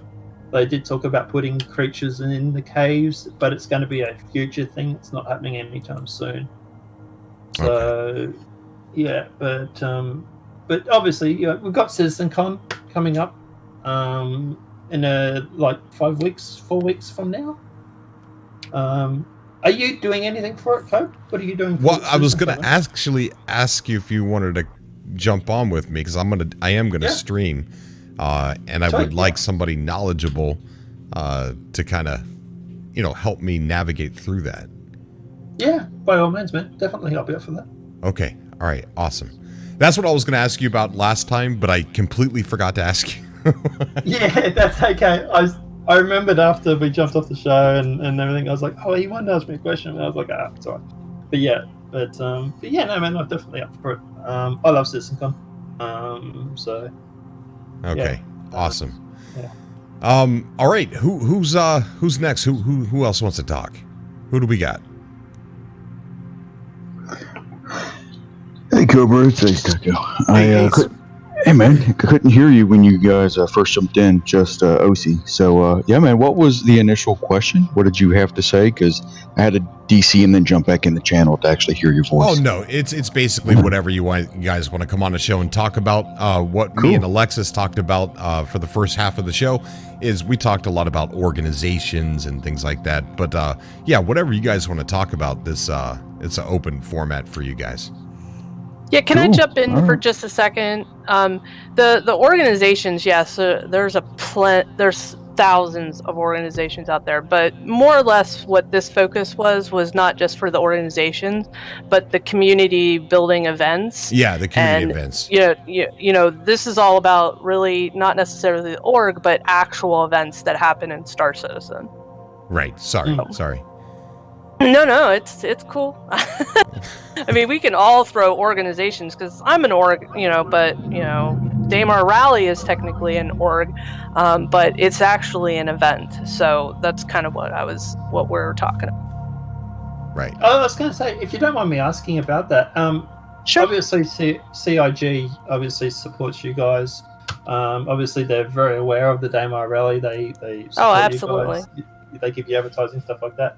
How has the Daymar Rally changed over the past years that you guys been doing it, and what sort of plans have you guys got for this year for the Daymar Rally? Is it still going to be on Daymar? Or are you going to plan on doing like a sort of a planet one? Or it's a good question, and Daymar Rally started a couple years ago, and everybody was like, oh, it only happens once a year. And after the success of last year's race, because that was technically our first race, our first collaborated community event, and there was a lot of hands in that pie, basically. And Core and myself and Huntress and a couple other people, all the DMs got together and said, it was very successful. There was a lot of things we had to change, to be more successful the next year. So there are a lot of things like the time, the participation, the setup was a little too long. So we've actually increased the time or decreased the time, I should say, to getting the start line a little bit better, the communications better, because we're dealing with 50 different race teams, right? So it's all about the communication. So our communication's better, our scheduling is better, our registration is better.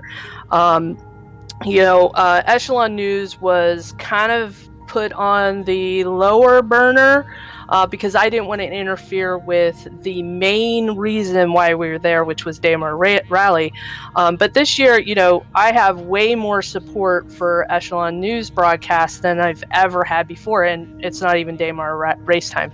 So, we have practice runs pretty much every month, sometimes quarterly. We do that. So like there's always Daymar people going on Daymar to do Daymar things on Saturday. And we also talked about instead of doing annually, we're going to do quarterly.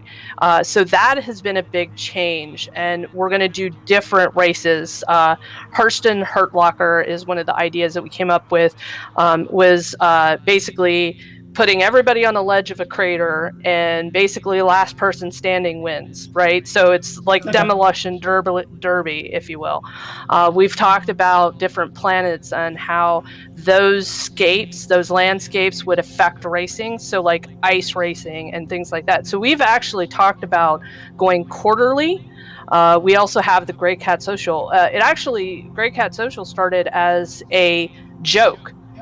Somebody thought it would be funny to have nothing but Grey Cats race. And it actually turned out to be one of our most successful events. Because everybody loves a Grey Cat. Who doesn't love a Grey Cat? I do. So we actually have the Grey Cat Social that happens annually as well. So we've done a lot of changing, a lot of different maneuvering around things. And what Daymar Rally has done has launched many other types of racing, like the competitive racing for Arena Commander, Bad Token Racing, and Star Racing and things like that. So it's been very successful and has branched out into many other different racing events. Is there any plans to have anything that, like, for example, you start at Port Alizar, you fly to, for example, Yella, you fly through the asteroid field, and then race over to, for example, jump around from different planets to different like a relay. And there actually is a group that is doing the relay.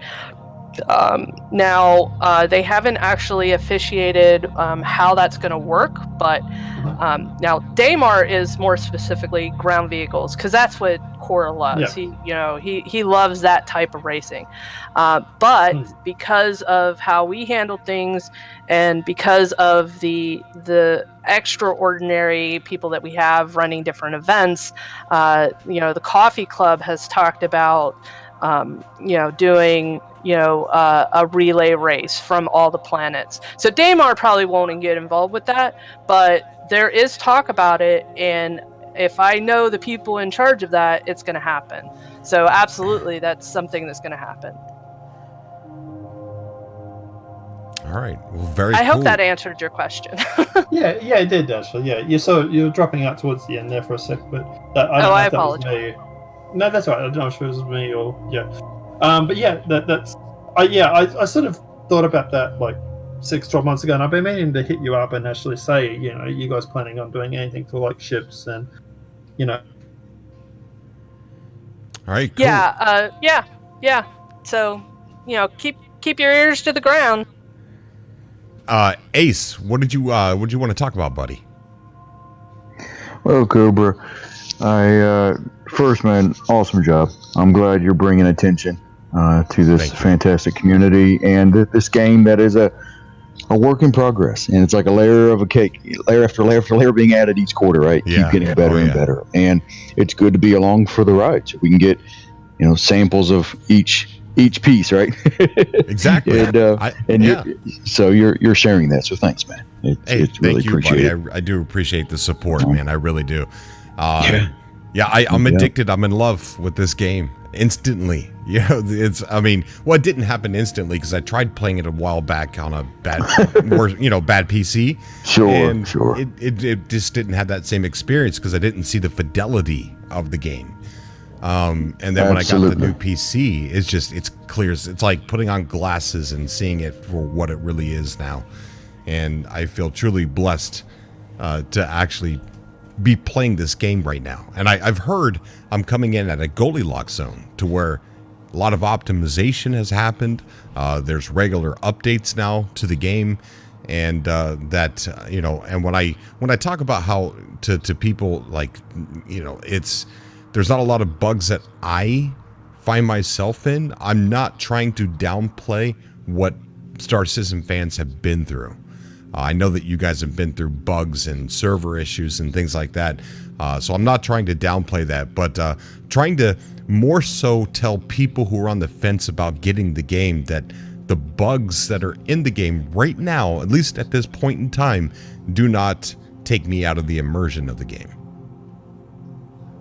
Absolutely. They've done I know they mentioned earlier this year that they were going to polish every quarter this year, or at least do their best to do that. And it seems like with this patch that they've really done a good job making it pretty stable and just overall a great feel in every single area, and it's incredible. And it is a great time for you and anybody else who jumps in at this time. They're going to see a massive difference compared to even just last quarter, right? And so it's good stuff. And so in regards to in regards to that, you're absolutely right. You definitely have hit a great time, and hopefully it's only going to get better with a few bumps in the road. That only adds character, right? It does. It really does. every quarter, it's going to get better and better as time goes on. So I agree. Absolutely. Well, thank you so much, Ace. Thank you, buddy. Totally. So, does anybody else want to go ahead and say something? We got quite a few people in here. We got Blix, and we've got Erebus, Forsaken Warlord, HV Nemesis 1. We've got Matt Barrett in here and Vilmar. If anybody wants to speak up, go ahead. Well, I just wanted to introduce myself. It's the first time I've been in the Discord here tonight. Thank you. But just having to catch your videos. Got a recommendation. I think it was from was a morphologist, and then someone in the chat said, "Come, check out this guy." So Wait, so yeah, somebody said that to me in the game. They said morphologist, but I thought they said someone in the chat was saying to check me out. But morphologist actually suggested my channel. I'm pretty sure. Yeah, it's if not, I heard that from somewhere else. And I just happened to catch it.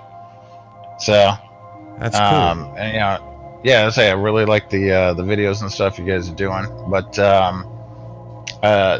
I'm sure you got a ton of people here offering you up ships and multiplayer experiences and all that kind of stuff. And when you're doing the subcast, I think that'd be good for talking to people. But I think for the videos that you're doing, just keep it like real basic, like just you, okay, and like super early ships, like the intro stuff. You know what I mean? Yeah. Because I really like you're exploring this stuff. You're figuring it out on your own. You don't have someone else there telling you how to do it, right? Which don't get me wrong. There'll be there's probably 50 people here that would tell you how to do different things, and yeah. But I like the exploration.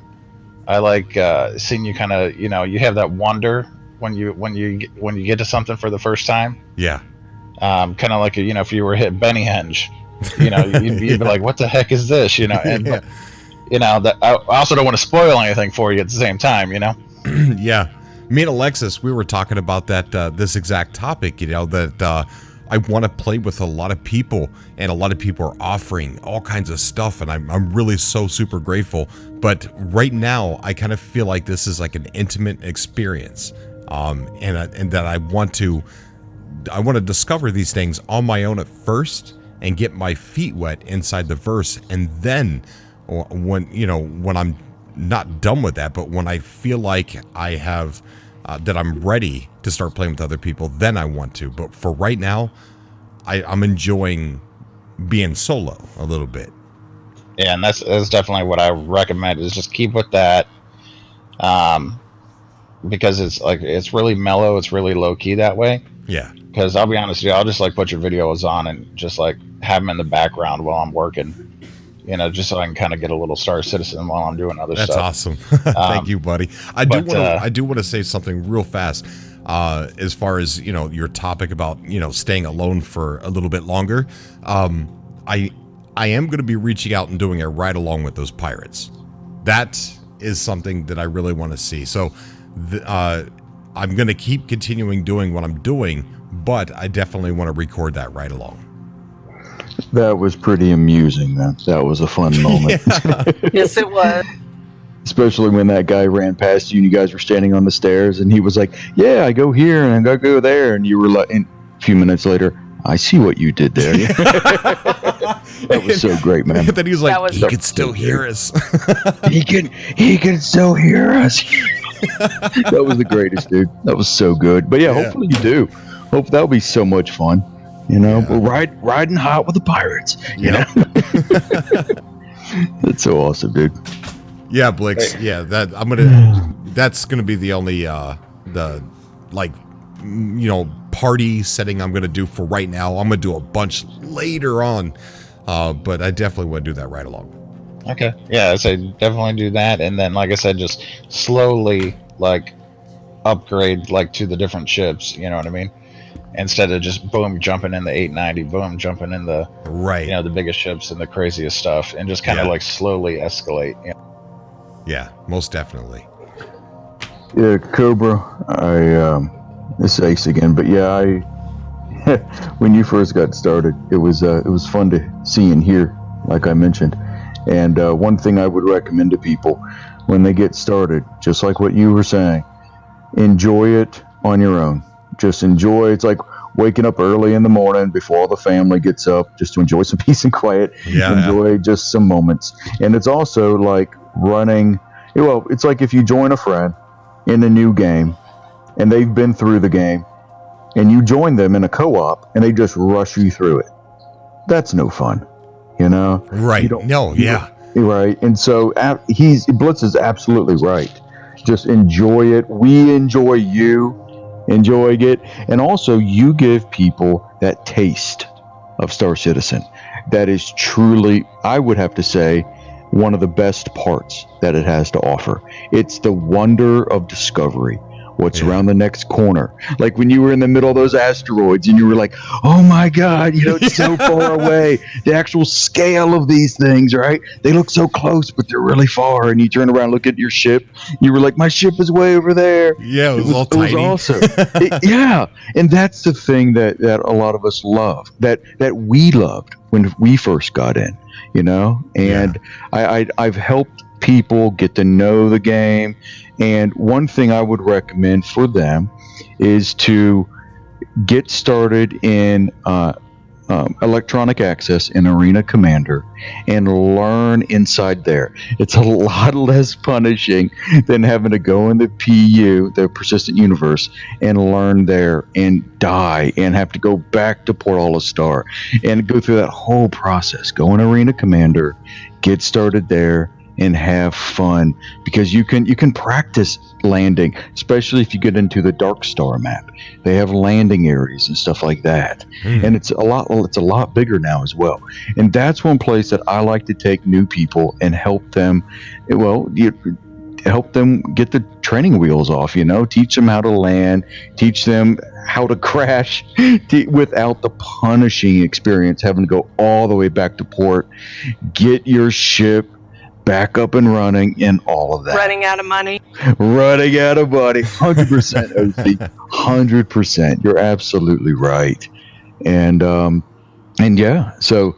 Cobra, we love watching you experiencing every little bit, and with you crazy explorer, every nook and cranny of the verse, and it's so much fun, dude. And also one more thing.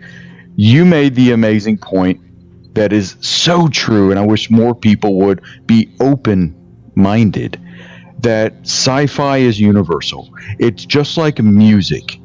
It's just like musicians. If you get two different musicians from totally different genres, they both have something in common, and they can enjoy talking with each other most of the time because they love music.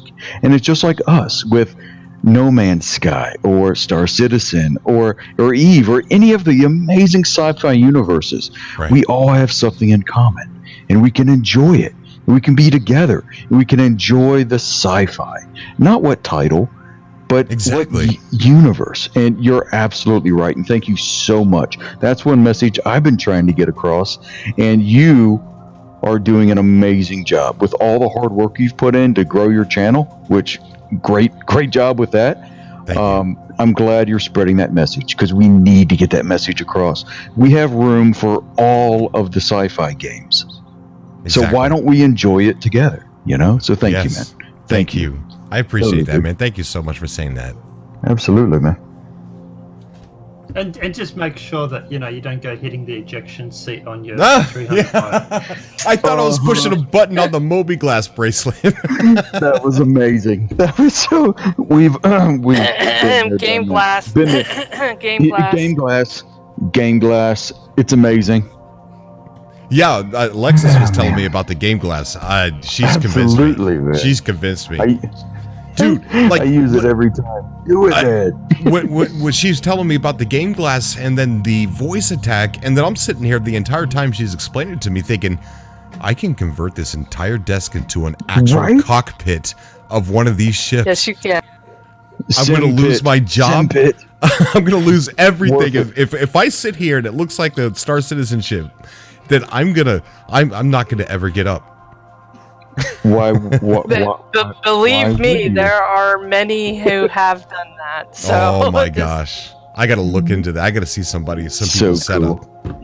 I mean, there's so many out there that have converted. I know I talked about Nerd Show and Tell. I mean, he converted one of those awesome racing chairs that you can get. I mean, he converted it. He rebuilt it for his dual sticks.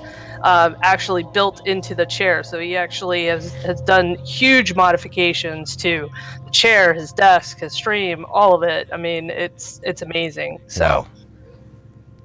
I'm going to post this. I want to post this link, and I'll post it in Star Citizen Lounge. This is a guy who has gone through and actually built a cockpit Benny's house, Cool. and it's like everything is there. It's like there's like it's like 3 different tablets. It's like joysticks. It's like throttles. It's pedals. It's monitors. There's like this is like some of the stuff that people have done. It's just Yeah. This is just one guy. There's tons. Blue Eyes. There's tons of people out there that have done this. Especially with the addition of game glass. You know, adding that game glass into there has helped construct some of these cockpits even beyond this.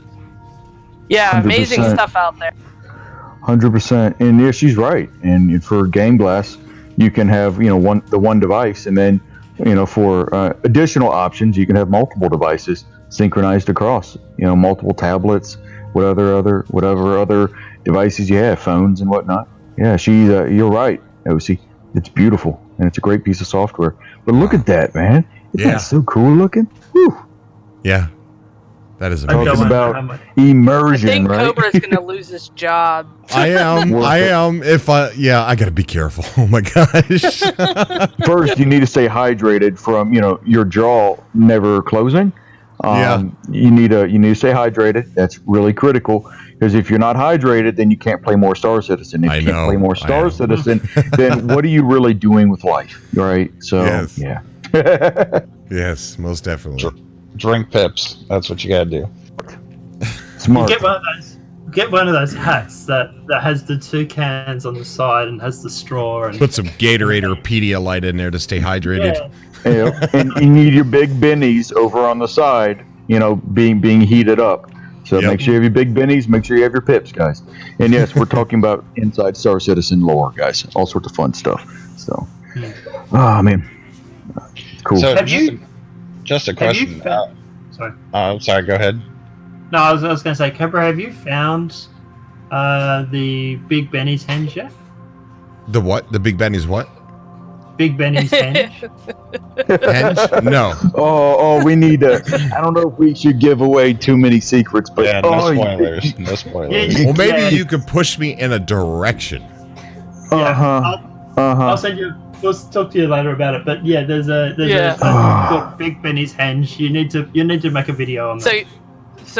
So you do understand the henge part. It's literally a joke about Stonehenge. Okay. It's amazing. It's literally Benny vending machines that are part of the Stonehenge. So it's Benny's head. It's so come awesome. on. you gotta. It's still awesome to see, though. She's absolutely right. Right. Even though you know about it, doesn't mean that it's not any less cool. Right, because I it's knew amazing. ArcCorp was a city planet covered in cities, but it was cool when I got there. So, yeah. Right. It's so cool. But there are other secrets in other places, and that's cool. Okay. So we do have to. We do have to. They have like a list of them. So, good old Google and Reddit, right? Totally. But one thing, just got to get through the 3,000 screenshots that get uploaded every day. 100% worth it. We got to have our fix somehow, guys. Come on. But yeah. Also, Cobra, did you hear a little possibility that they're adding in extra little side jobs coming up at some point in the future, that if you don't have enough money to get your ship, you can actually do jobs inside of stations? And we heard a little bit about that. And now we nothing definite, but there's a high likelihood that that's coming at some point down the road here. And you can do like little maintenance jobs and little, fixer-upper jobs. Nothing combat, just going around the station, fixing up some, doing some maintenance work, stuff like that. Maybe doing some vending machine, fixing or filling or stuff like that. It's fun. That sounds so cool, man. Absolutely. I heard a little bit about that today, and I was like, oh, okay. All right. I'm glad they're adding little fun detail, little gameplay loops like that, Yeah. Good stuff. Yeah, I was actually talking to my friends about that the one night, because we were trying to figure out a way to get people into the game who don't want to be pilots. Sure. Because there's like a big disparity of like too many ships and not enough people. Absolutely. Right now. Absolutely. And one of the ideas we came up with was to have a starter package that gave you a ground vehicle. So like a tumbler or a Nox or a Dragonfly. And then I'm just hoping that they set the starting location to, instead of being Port Olisar, to being something like Lorville. Absolutely. Where you can actually go out and take that vehicle and do FPS, and you can do all these things. And because that's a lot more intuitive than just jumping into Port Olisar and putting you on a flight deck and say, okay, here you go. 100%. You're absolutely right, man. 100%. Wow. Now I want to sort of do the opposite end of that, and I would say no. I want vehicles, but I want them to spawn you at Port Olisar just to troll people. Of course, right? Yeah, but I think Lorville is like the perfect starting location, because then you can do delivery missions, you can do FPS missions. Yep. Like you do all these different kinds of missions, and then like, because I have friends that, you know, they're like Call of Duty people, like they don't care about flying. And that plays like Call of Duty and Overwatch. Yeah, Blitz, and that environment, that would be intuitive to them. They would understand that. It would be easy. They would be boots on the ground, not I don't know how to fly a ship. Oh man, you know, they would be like, oh, I can shoot a gun. I can jump in a vehicle. I can jump in a Warthog. I mean, a Tumbrel. You know, I can. Yeah, you're right, dude. You're right. And my friend, like, as soon as he jumps in, he just, no offense to him, but he just starts smashing buttons. And I'm like, dude, I have no idea what you just hit. Like, you're decoupled. You're, like, doing all sorts of crazy stuff. Like, I can't even fix your ship right now. So when you're landing, I'm sorry to interrupt you. You just said a buzzword that's been in the back of my mind. Decoupled, right? Okay, so when you're landing, are you supposed to be decoupled? No. How do you? No. When you guys watch me landing, am I decoupled? You seem to be doing okay. Okay. You seem to be doing okay. I don't think you're decoupled. Like when you were. Pretty sure. No.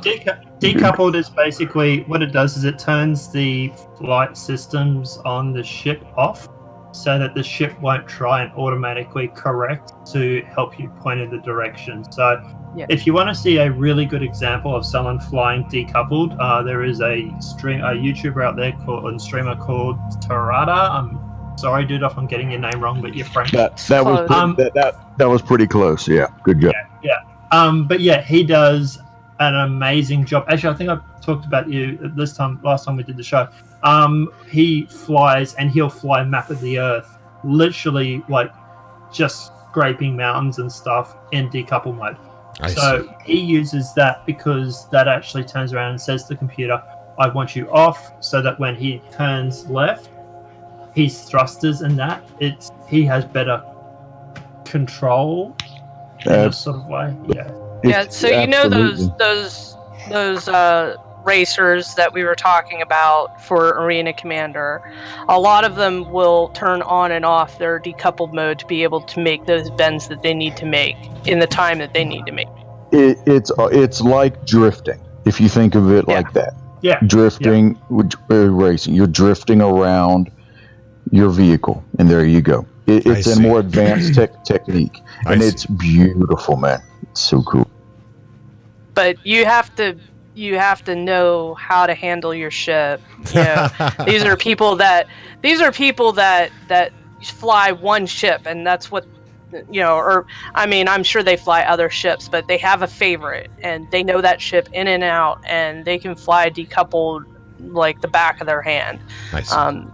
But like I said, that happens a lot in Arena Commander for those track racings that you were watching that you were amazed about. They do that. So they do that to be able to bend those corners like they need to bend and use the thrusters that they need to use. Okay. Yeah, it's like Formula One racing or rally or drifting. You have your specialty in racing, and they are very good at what they do, right? I've seen some of those videos, man. I'm just like, what? Right. How in the world are they doing that? I have anxiety landing. Right. And they're doing all this weird drifting in midair, turning around really. backwards, going through something. Just crazy stuff. It's cool though. Absolutely. Yeah. Well, that's decoupled. So when you're landing, you, me, and half the people in this chat or most people in this chat will want to be in couple mode. Because when you turn around and you say to the computer, I want you to stop, the computer will actually do the thrusters automatically for you to slow you down. It controls that sort of, it makes it easier to like navigate. But these people these guys are professionals that fly in decoupled mode. I put a link in Citizen Lounge. Yeah. That's one of Tarada's videos. But yeah, they're absolutely insane. They really are. It's just crazy. You can, yeah. Okay. Yeah, no. And you also want to make sure your cruise control is off. I see so many people trying to land with the cruise control on. I thought I was supposed to. That's why I did it the last time and almost ran into the space station. Mm-hmm. I saw that. Yeah. We all saw that. Oh my God! What just happened? And you know what I did when I saw that? I was like, I've done that too. Right? By accident. I wasn't going to mention names, but since you did, but you know, like I say, yeah, it's turn your cruise control off and just use your W and tap your W to sort of give you like more control over like going forward, S back.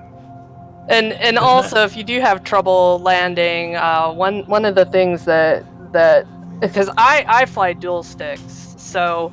But when we're transitioning from one patch to another, I have a tendency not to use them. So I get very confused on my keyboard when I try to sit down and actually fly with the keyboard and mouse. One of the things that my community has said is disable your mouse so you're not flying with your mouse because it's better in the landing, and they're absolutely right. So I think it's shift. I'm pretty sure it's shift that basically disrupts that mouse key logging. So that's something that you might want to take a look at too. So okay, absolutely. So you got it, man. All right, guys, we are 10:15. We're probably going to jump off of here at 10 o'clock. If there's anybody else in the chat that would like to say something, I'd like you to get your voice in before we end. Hello. Who's this? Hello. Erebus. Erebus. What's up, buddy? Erebus, yeah. I kind of want to continue on the Goldilocks song you were talking about, jaw dropping. Last time I was on your stream, I talked about Squadron 42 trailer. Did you catch any of that? Oh, did I see this trailer? Yes. Yeah, I went back and watched it, and I was blown away, just like you guys thought I would be. I didn't do the reaction video to it, but I am more of a open world multiplayer type person, although I will be playing Squadron 42 100%. But I'm more interested in the universe, the open universe. Right. From what CIG says, if you complete Squadron 42, you get a very nice ship called the F-8 Lightning. It's supposed to be the space security fighter of the UE, but it's a downgraded version, a civilian version. Right. But you'll eventually get it if you do Squadron 42. And that Squadron 42 beta will hit next year around the same time CitizenCon is on. So I imagine... It's that close? Yeah, they're pretty close together. So I imagine next year's announcement of Squadron 42 is a very big event for just Star Citizen fans and developers. So I thought, you should get into that if you can get a ticket. Get the ticket. What do you mean get the ticket? Oh, you have to purchase. Yeah. Oh, yes. Go. Yeah. So I was going to say, CitizenCon is actually an event that will happen. Most likely, it's going to be LA next year. And what happens is they have thousands of people all turn up for a day, and you actually can attend the actual event where you can listen to the devs, talk to the devs, meet the devs, They'll have sometimes they'll have exhibitions. I think this year they're focusing a lot on. Alexis, you guys are there for the Daymar, aren't you? Yeah. So there's quite a few booths that are going to be focusing on the supporters and stuff like that. They actually opened up the booths quite a bit for other organizations. So yeah, but Daymar is going to be there. So obviously, CitizenCon is the presentation, which is everybody watches the keynote. But there's also other presentations that happen during the day as well. Last year, I think there was about 8 or 10 different presentations where they talk about different things about the development of the game. But you can actually attend the event and actually watch it all in person. Now, Squadron 42 is set for beta at the moment for Q3 2020. So, presuming they stay on track, that means that is what he was saying, was that at the end of the day, that the beta should be released around the same time as, for example, CitizenCon next year. I see. Yeah, and to be clear, it is episodic, so they're not going to release every episode on the beta. So it's going to be over time. And the story, there's very vague about the story, but the reason why you get this specialized fighter is because you are part of the UE Navy at some point as a persona, and it is your journey removing yourself from the UE Navy at some point, and how that episodic adventure plays out. So it's actually a lorist story. But it is an episodic adventure, so. Yes, and Squadron of 42 is supposed to happen right before where we are in the Star Citizen servers.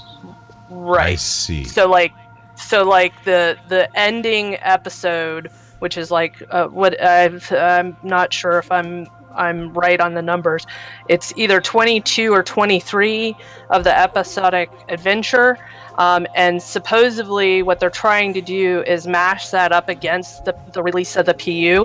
So when you end the story, you're in the PU. Oh, That's I what see. they're trying to do. Yep. So when you end Squadron 42, then you're going to, depending on what you did there's a chance that you're going to have different types of guild affiliations with all the NPC guilds, and you're going to have a certain reputation, and you're going to have all of this stuff behind you or under your belt that you can bring into the PU. Wow, so they're separate, but they're actually connected. You got it. Oh, that's so cool. Isn't that neat? Yes. Yeah, a lot of cool coverage, Cobra. People are going to love to watch you experience all that. It's going to be fun, man. Wow.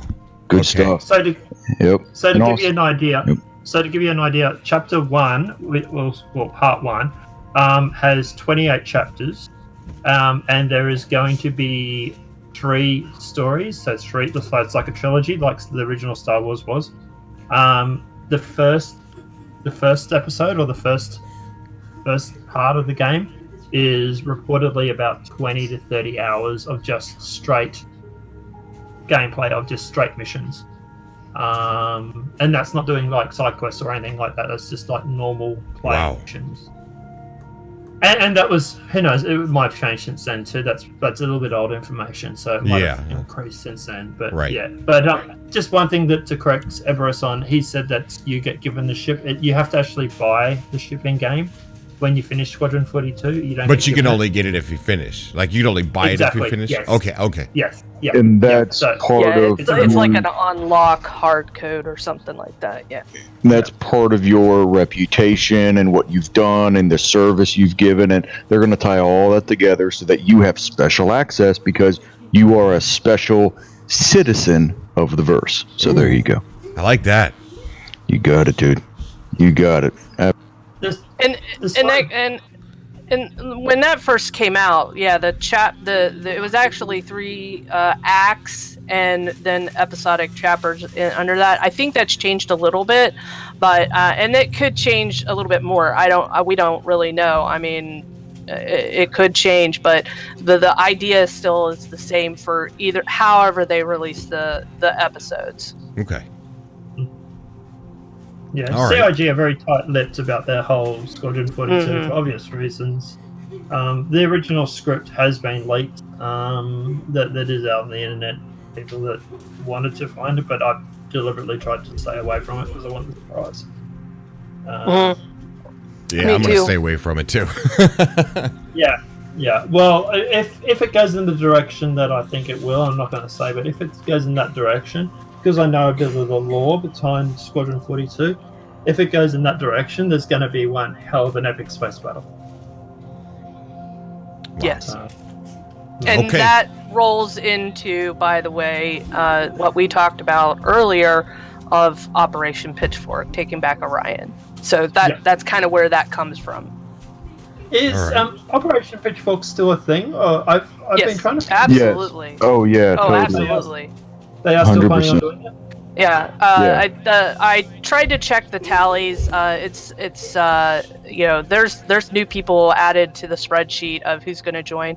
I mean, and I'm probably have these numbers wrong, but the last time I checked, there was about 2,100 people signed up for Operation Pitchfork, and there's always somebody signing up for it.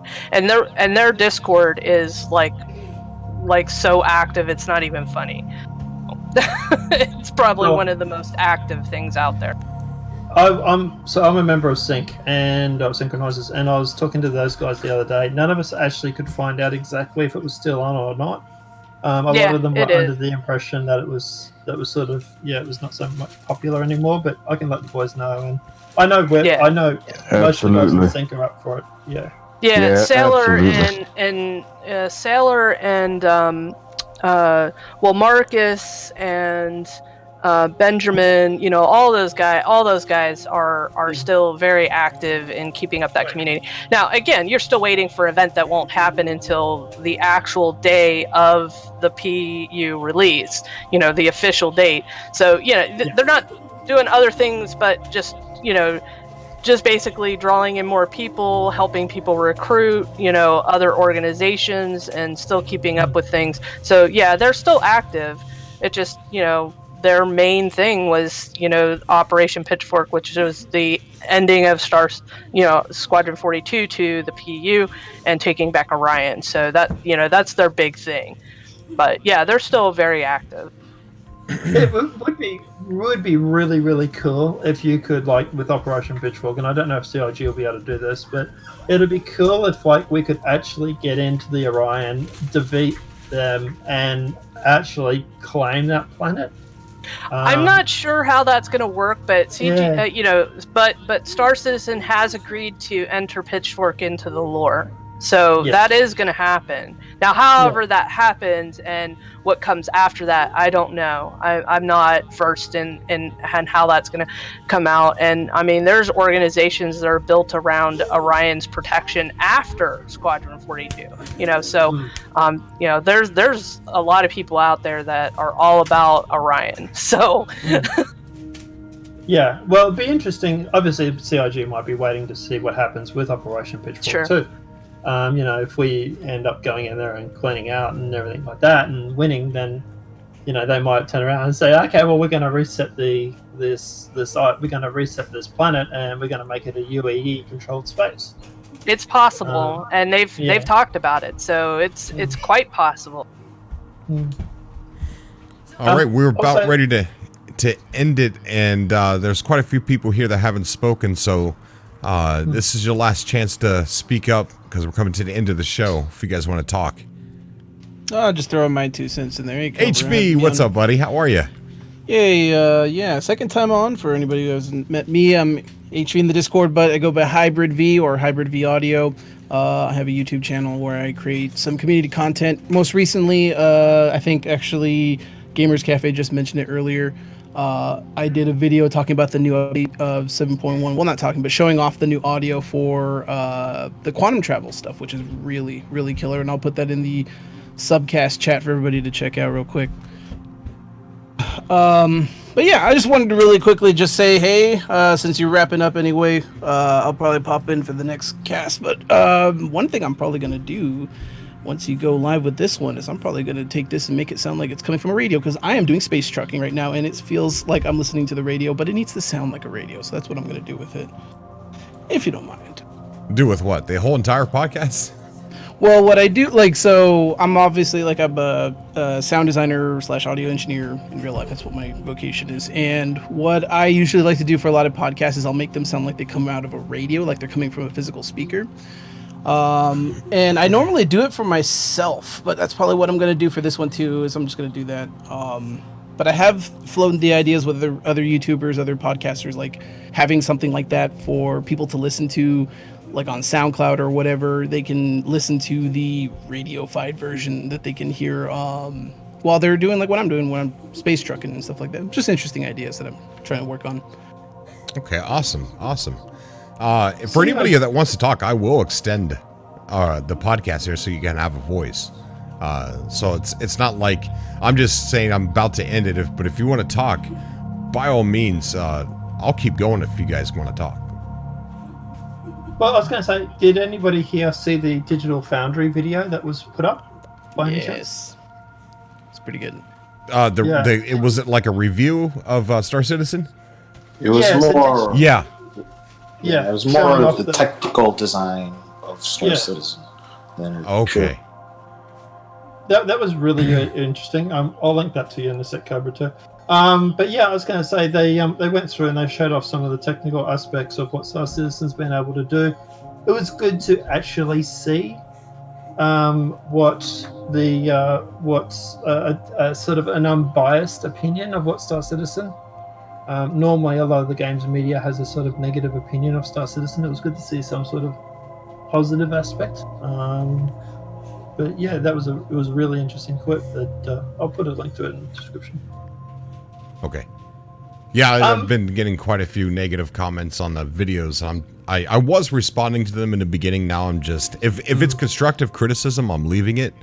But if it's like the scam talk and that I'm taking pictures of all the ones where I'm a secret agent being paid by CIG. I'm taking pictures of those because I think that's kind of funny. But I'm deleting like the toxic stuff. I'm just not responding to it anymore. Good for you. Yeah. Absolutely. No room for that silliness. Right. Yeah. I don't know. I like arguing with those people because normally I can debate them and make them look like idiots.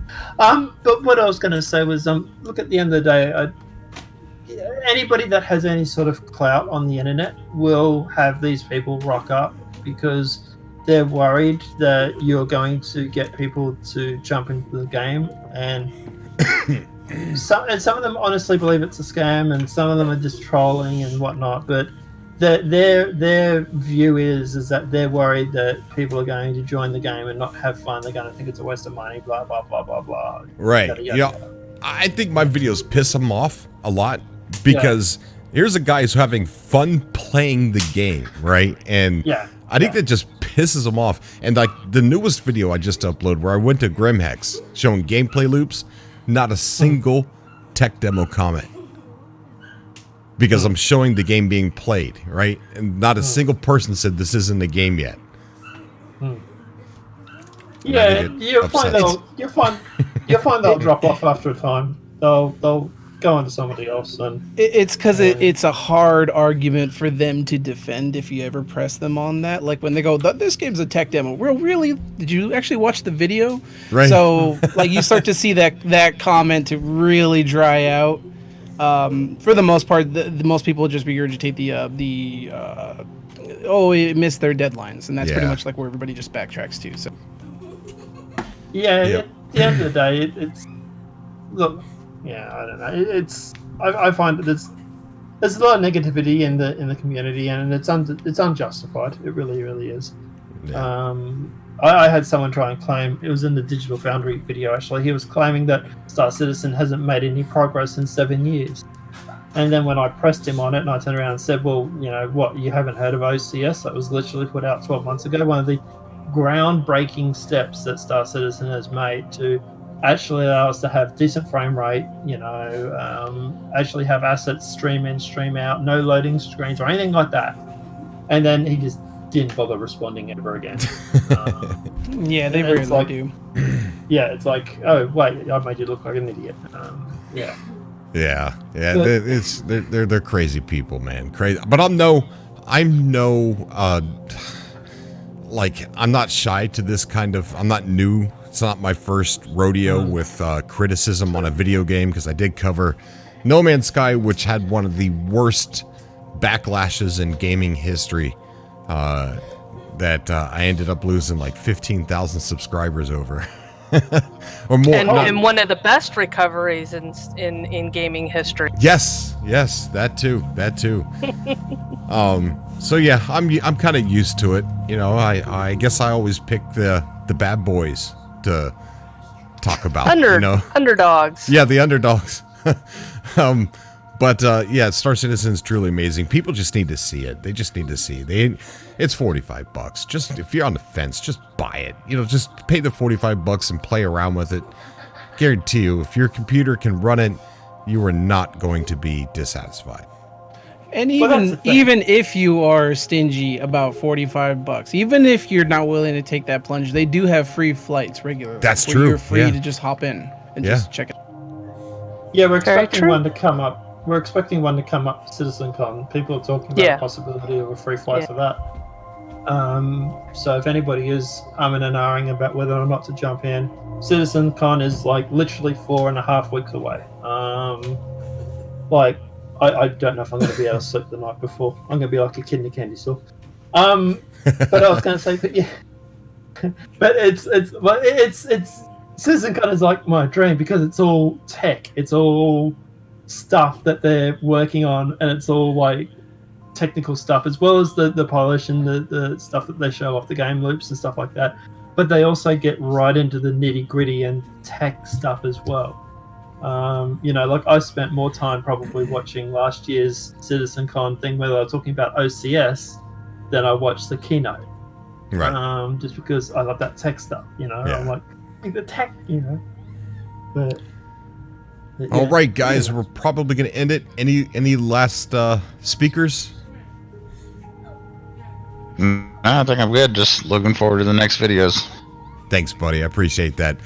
I do want to thank everybody for calling into the show and the kind words that you guys have said. And Alexis, thank you so much for taking the time out of your busy day to go over these events with me and trying to help spread the word on some of this stuff. And like you said, it's only about 15% of what's out there. And that just makes me excited to keep digging, to keep finding more. But I thank you so much, Alexis. Of course, and thank you, Cobra, for allowing me this opportunity because this is a great opportunity, you know, and you know, also a wonderful way of developing a newfound friendship in the Star Citizen universe. So For sure. Thank- Definitely. Ju- All right, just guys. For the people, just for the people at home, when is the Daymar rally, Alexa? I apologize. It is on the 25th of January this coming year, so just a few short weeks, and just let you know, Echelon News 7 will have their own broadcast. Crucian Gaming will also have a broadcast. We are a little bit different than Crucian Gaming. Of course, we're a role-player organization, and but we will be broadcasting it, and we will be doing a pre-show, about 20-minute pre-show, and we'll be streaming through the whole thing, which is approximately 7.5 to 8 hours worth of streaming. So Wow. I'm not going to miss it. Eh. I'm not going to and I'm not going to miss it, but just in case I might forget, just send me a friendly reminder. Oh, of course. Because I do not Well, you want hooked to up miss on it. you hooked up on my Twitter, so I'm actually going to be doing some retro vintage posters for the Daymar Rally, as well as artwork. So watch out for my artwork coming in form of advertising for the Daymar Rally. So you'll right, you'll will know, do. you'll remember. Okay. Awesome. All right, guys. Thank you so much for coming out to the show. Hopefully, I'll have this figured out. And if I do get it figured out, maybe I'll do another subcast probably earlier in the week. Or maybe I'll just wait till Friday. I'm not sure. I just got to figure out what happened in my Streamlabs. It's all a mess. But thank you, guys. I do appreciate it. Thank you, Thanks for having us. Cobra, for letting Thank us you. be callers on here, man. Take Oh, care. for sure. All right. Bye, everybody. You guys have a good night and stay safe out there. Good night. Take See care. you in the verse. Good night. Better. All right. Bye, everybody. All right. That is our show. We're wrapping up right about here. Thank you so much for coming out. And sorry this wasn't live. And got to figure that out. But I hope this was an enjoyable podcast for you guys. It was for me. And I guess I'll see you guys in the next video and in the verse. Until next time.